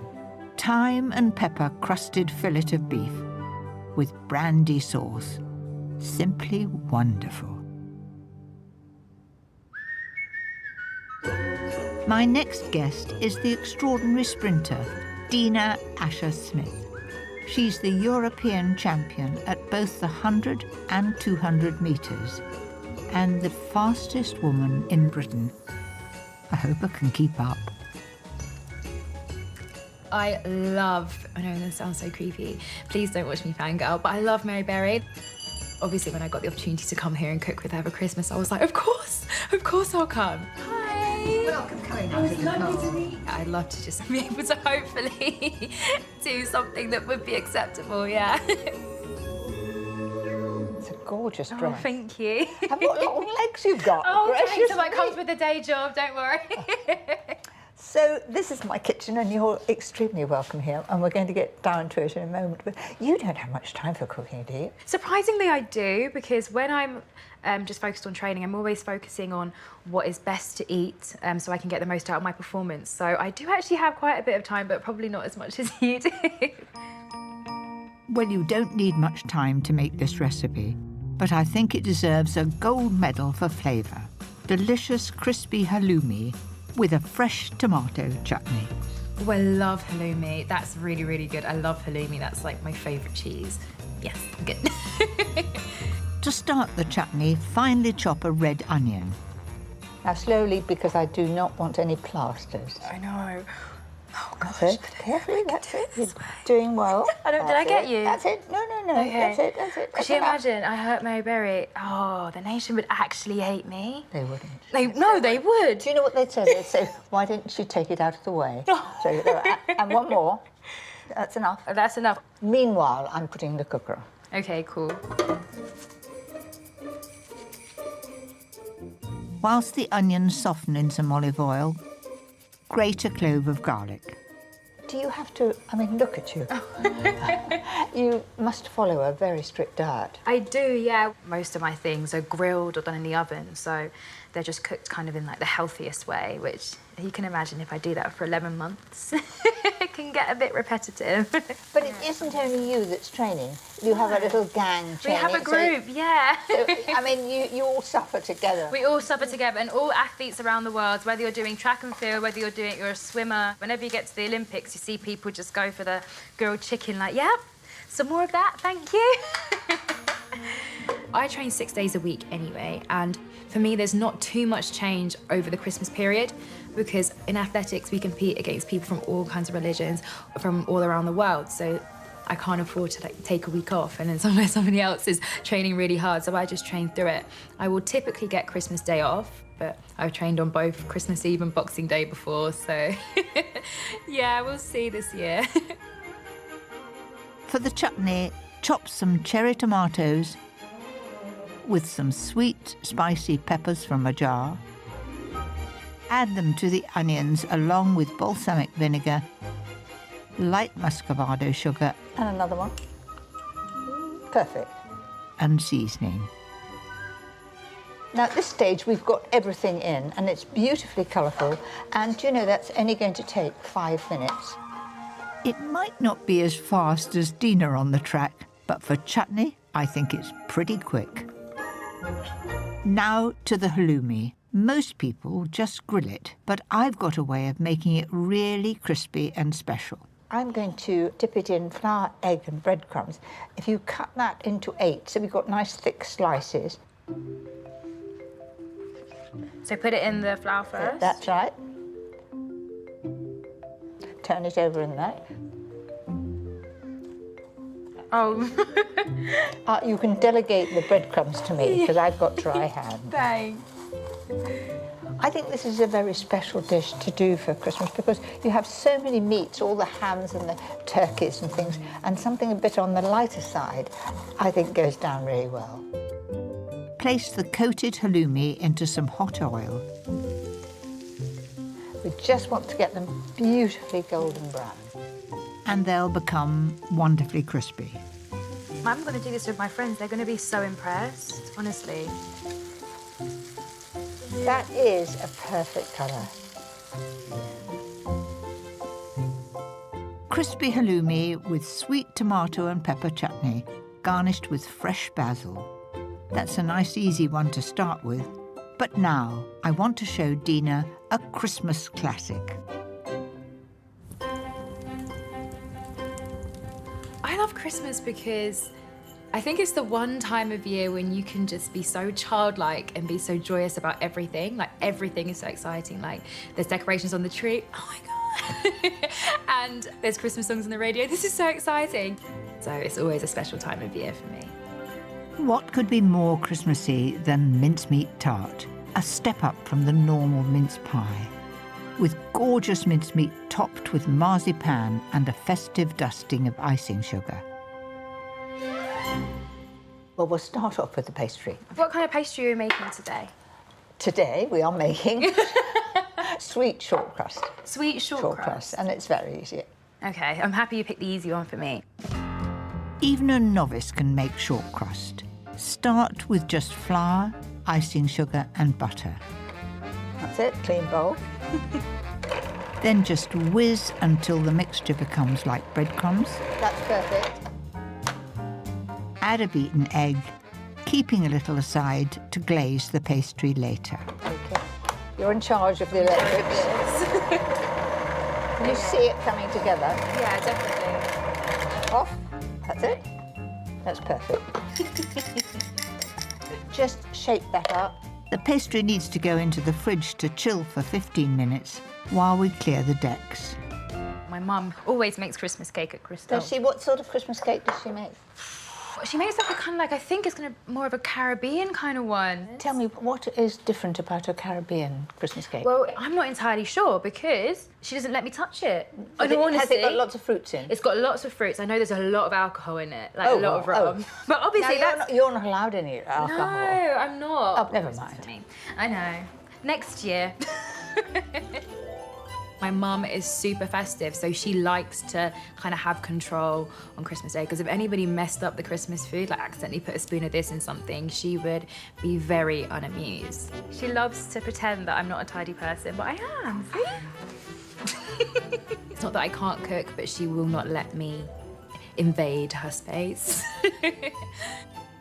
Once the pastry has chilled, roll it out until it's nice and thin. One of your nails has gone in there. We don't mind about that. We're good at patching up. Oh, a bit more on here. Then slide it onto the base of the tin with the edges folded over. Okay, cool. Made it. What do you mean made it? I think that's brilliant. It's very professional. To finish off the pastry case, tidy up the sides of the tart and pinch the edges for decoration. Ooh. You make it look so easy. So tell me, who thinks that you are like them? Because they always claim it, yeah. Do they? Because my mum played hockey for 30 years. My grandma says that she used to run, but my dad, he likes to claim it too. I'm still not sure what it stands on. And half the street, I expect. Oh, honestly, I could give you a whole list. I could. Now, prick the pastry on the base and then fill the tart with the mincemeat. Smells gorgeous. It has all those spices, the cinnamon, the nutmeg, and all the spices that are in mincemeat. That's what knocks you and it makes you think of Christmas. To make it extra special, sprinkle on some grated marzipan. Every scrap can go on there. Top with cut-out pastry stars and glaze with the last of the egg mixture. So there we are, off to the oven. Sit on a hot baking sheet at 180 degrees fan. It'll take 25 minutes before Dina sees how her first attempt at pastry has turned out. I'm one of those people that, like, I have to be the best at everything if I try. It's a really frustrating trait to have. So, for example, if I went on a quiz show, I would be studying for like 3 weeks before I went on, so I'd be good. It's just, yeah, athlete. It smells amazing. Dina, you have cracked it. That is fantastic. Your mum's going to be proud of you. She will be really proud of me. It looks amazing. I don't know about Dina, but I can't wait to tuck in. Oh, wow. That was crisp pastry that went through. It was. I'm really impressed with myself. Oh, no calories at all. None. It's absolutely fine. Come on, then. It's lovely. It's pretty good, isn't it? You've never made pastry before. If that was my first effort at pastry, I would be over the moon about it. Sweet mincemeat tart with rich marzipan topped with a dollop of cream and crispy halloumi with piquant tomato chutney. I think Dina can go home with her head held high. You've done magnificently. Thank you so much. It honestly means so much, so thank you. Well, don't forget to take it. Everybody I wants won't to taste. forget, trust me, I won't forget. It looks a lot like Christmas to me. Though I can see where you might disagree. If there's one thing I enjoy almost as much as the cooking, it's laying my Christmas table to look as inviting as possible. I think these look very pretty and they're so simple to do. You just take a napkin, pick it up like that to peek. Then if you've got a pretty napkin ring, slip it down. And I think it looks really good. No skill needed. I'll be enjoying a little festive cheer with some dear guests later. But first, I'm looking forward to welcoming my final novice cook. Joe Lycett is a much-loved comedian, but with all that touring, doing stand-up, I bet he doesn't get much time to cook. I imagine most of my friends are wildly jealous of me right now. And they'd be right to be, because what a cool thing to be doing. I mean, this is the best Christmas ever. Hello. Goodness gracious me, Mr. Bear. Can I ask who your energy supplier is? What will either happen is I will go back and my parents will go, all right, we'll let you cook Christmas dinner because you're obviously capable, or I will burn down Mary Berry's house and I will never be allowed to cook again. I just love that jump. You know what really sort of tempts me? You go for it. it, It's a fried egg, isn't it? It's a fried egg, yeah. Right, now cooking. I thought we might make a chicken and mushroom pie with a suet crust. How does that appeal to you? I mean, I love the sound of it. I love the idea of eating that, but the pastry side of that sort of instills a level of fear in me. Don't you worry, it's easy. So there's a recipe for you. Oh, lovely. OK. Well, you you're can leave now. No, OK. Well, you pop back in a couple of hours. I'll have this ready for you. You better be careful, because I might do it. We'll start with the filling for this warming winter pie. Chop some chestnut mushrooms. Is that about the right size? I think you've done it to perfection. Careful now. I don't want to run before I can walk. There you go. That's it. All in there. Well, I feel like Mary's going to give me confidence because just the fact that it's Mary Berry, isn't it? So even if it's just one recipe that I know how to do well, I can say, well, Mary Berry taught me how to do that, so what have you got? Oh, you read a cookbook, great. Mary Actual Berry gave me that recipe, so I win. When the mushrooms are a nice colour, set them aside and then brown the pieces of chicken breast. What oil have you used here? Is it olive oil? You can have olive oil, you can fry some whatever you like. Yeah, I'm a big fan of rapeseed oil at the minute. I make a lovely pesto with a rapeseed oil. Oh, you're quite a little chef. Well, I like to do a little bit. I'm no Mary Berry. Well, you're getting there, aren't you? I am, yes. You could overtake me. I mean, I'm getting quite ancient. Yes. There's always a space. Yeah. You tip that in there. Yeah. Go on, then. You're a big, strong lad. Big, strong boy, me. Oh, yeah. That is perfect. We'll leave that, and we now have got to have the onion. I'm going to do a little face on it. I occasionally do these on melons and call them Melanie. It's just a silly little... What are you going to call an onion? That's a challenge. Slightly harder. Gary. Gary, why don't you give him a smile? I've sort of tried to. Well, cut a bit more, don't you think? Come on, you're supposed to be artistic. I know. Oh, I mean, sort of. Gary's going to have a tough day, I feel. Soz, Gary. Don't want any tears. While Gary gently cooks, along with the clove of garlic, mix together the flour and a generous measure of masala wine. Smells alcoholic, this. What's wrong with that? Absolutely nothing. Add to the onions. Go on, then. Woo! With a dollop of rich creme fraiche to make a beautiful thick sauce. Just get your nose in there, smell. What does that remind you of? That is very like... Woo! To finish, add the chicken back to the pan. It's nice Gary's got some friends now. Followed by the mushrooms and some fresh, vibrant parsley. Then that decadent filling goes into a dish ready to chill while we make the pastry. I mean, do we have to? I mean, we're probably not far from a supermarket. Just go and buy some. No, we're not. Jo needn't worry. Suet pastry is easy. Start with self-raising flour and suet. And a little salt in there, sprinkled on the top. And I put a bit of pepper in there too. Why not? Why not? And then you just mix that with a little water. I'll hold it steady for you. Thank you. That's it. And then bring that together. And does the warmth of my hand sort of melt the suet then, does it? I don't know what it does, but as long as you get it together, I'm not like... It's not good I'm going to put this behind. Don't get into mischief while I'm gone. OK, I won't. I'm keeping my eye on you. Get the rolling pin. Yep. And then roll that to a circle. I'll just go and get the pie. OK. I love the week of Christmas because it's sort of an excuse to eat whatever you want and nobody can have a go at you. So at Christmas, this is a sort of a niche dish that I make for myself.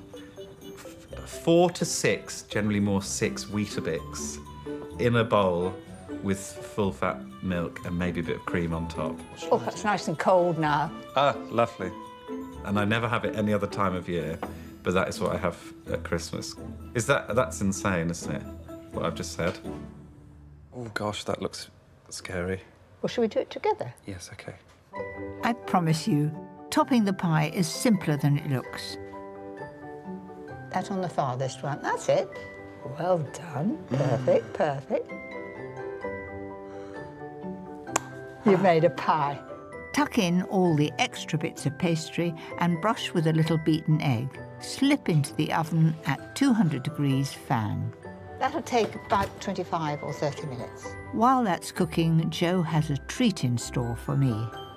So I'm going to do a recipe that my nan used to make around Christmas time, and it is a date and walnut loaf. And I haven't tried it for maybe 20 years, so... When you say you haven't tried it, you haven't ever made it, but I've you never used to- made it. Oh, well, the best of British luck. Yeah, thank you. So my nan would have been making this when I was probably about 5, 10 years old, something like that. It says, put margarine, sugar and dates into a bowl. Right. I think I should probably chop the dates first. But my memory is she didn't do a lot of baking a lot of the time, so it was a real Christmas treat. When the dates are chopped, add 50 grams of marge. It needs a bit more, doesn't it? We don't want your nan getting cross with us, do we? Yeah. 1 cup of sugar and a teaspoon of bicarbonate of soda. Then you need some boiling water, so pop on the kettle. Do you want a cup of tea while we're here as well? I won't have a cup of tea. I'll wait for something stronger later. Lovely. When the light goes, we'll allow it. We could just close the curtains. Or we could. Yeah.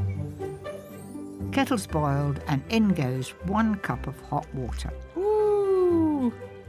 Right, now you're just melting the Yeah, I mean, marge. it looks horrible, doesn't it? No, it's all right. Let's have faith. Let's make it look more like a cake mix. Add 1 beaten egg, 2 cups of flour, a few handfuls of chopped walnuts, and some vanilla essence. Believe it or not, that is everything in. It's coming together. It now looks now like that a looks mixture, like a doesn't it? cake batter, doesn't it? It certainly does. Whoa. Isn't it nice? Oh, we are nice. We're a team, please note. So we better check the recipe. Under the splodges here, it says bake in the middle of the oven. Okay. Jo's nan also said to bake it at 160 fan for around an hour and 15 minutes. One year, my sister and I tried to make a gingerbread house. And, I mean, it looked like there'd been an earthquake wherever the house was. It was an absolute disaster site. And the roof had kind of caved in, and there was a little gingerbread man, and he had basically a bit of tiling sticking out of his neck. So, yeah, we haven't done that since. Wow! Oh, look! Amazing. My nan would be thrilled with that. Smell that. I cannot wait to try that. And just look at that, Jo. It looks perfect. win a prize at the show. We'll turn that out there. Oh, look. It's a gorgeous colour, isn't it? Yeah. Before we cut into that wonderful-looking cake, we must try the chicken pie. This looks so good. That really does look good, doesn't it? It does. It's a bit hot, is it? Mmm. That's a really good pie. That's delicious. You've done it to perfection. You should be absolutely thrilled to bits. And it is perfect for Christmas. Time to see how Joe's date and walnut cake turned out. Just look at that. Look at that! And what could be nicer at Christmas than a topping of brandy butter? Where would you like your blob? Right on the top, please. Perfect.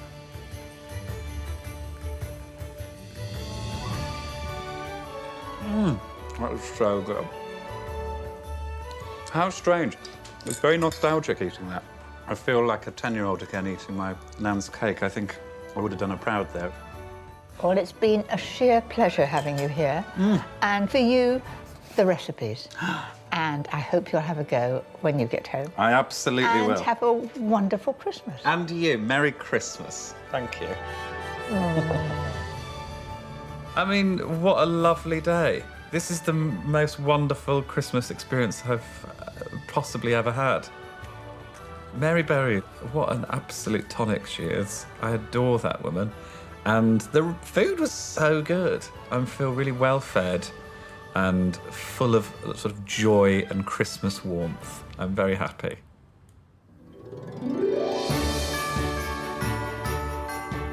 I've loved helping my guests learn to cook some truly mouth-watering recipes. I hope that they keep their promise and serve them up to their families.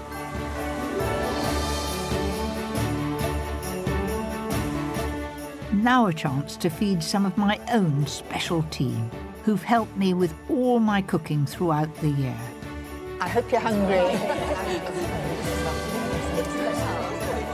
Our feast is off to a fantastic start with the crispy halloumi and fresh tomato chutney. What do you think? Delicious. All thanks to Dina's enthusiasm. You have cracked it. That is fantastic. Thanks. I'm going to take that away with me and impress my friends, and then they're going to think that I did this by myself, but I didn't. Wait for it. Oh, Mary, that looks gorgeous. I hope everyone has room for my rare roast beef. I suggest you just stretch and help yourself. Served with spiced red cabbage, crispy roast potatoes, squash, and Brussels sprouts. Well, I don't really like sprouts, but if you have one, you feel like it's Christmas, don't you? And of course, Eleanor's gorgeous meaty stuffing. Nice. I thought I finished a lot. Cheshire Cat grin here. Yay! It's really given me confidence as a cook. I mean, just to have her say that she likes my food is such a big thing. I mean, it's hilarious. For Pud, that limoncello trifle, which will now always make me think of Hugh, as if I needed any reminding. It's a thing of beauty, Mary. I will not be taking over the kitchen this Christmas. I will not be allowed to take over the kitchen this Christmas, but I may, in my own quiet moment, make a little trifle just to make the point that I'm there and I can do it if I want to do it. Let's not forget Joe's nan's date and walnut cake with a generous dollop of brandy butter. Wow! Oh, look! My nan would be thrilled with that. Thank you. Is it okay if I move in and stay here forever? Do you think she'd be okay with that? Okay. And what better way to finish up than with a bit of Christmas sparkle? All I can do now is wish you all a very, very happy Christmas. So, happy Christmas. Happy Christmas. Ding dong merrily on high, in heaven the bells are ringing. Ding dong merrily on high, come hear the people singing. Ba ba doo doo doo doo doo doo doo doo.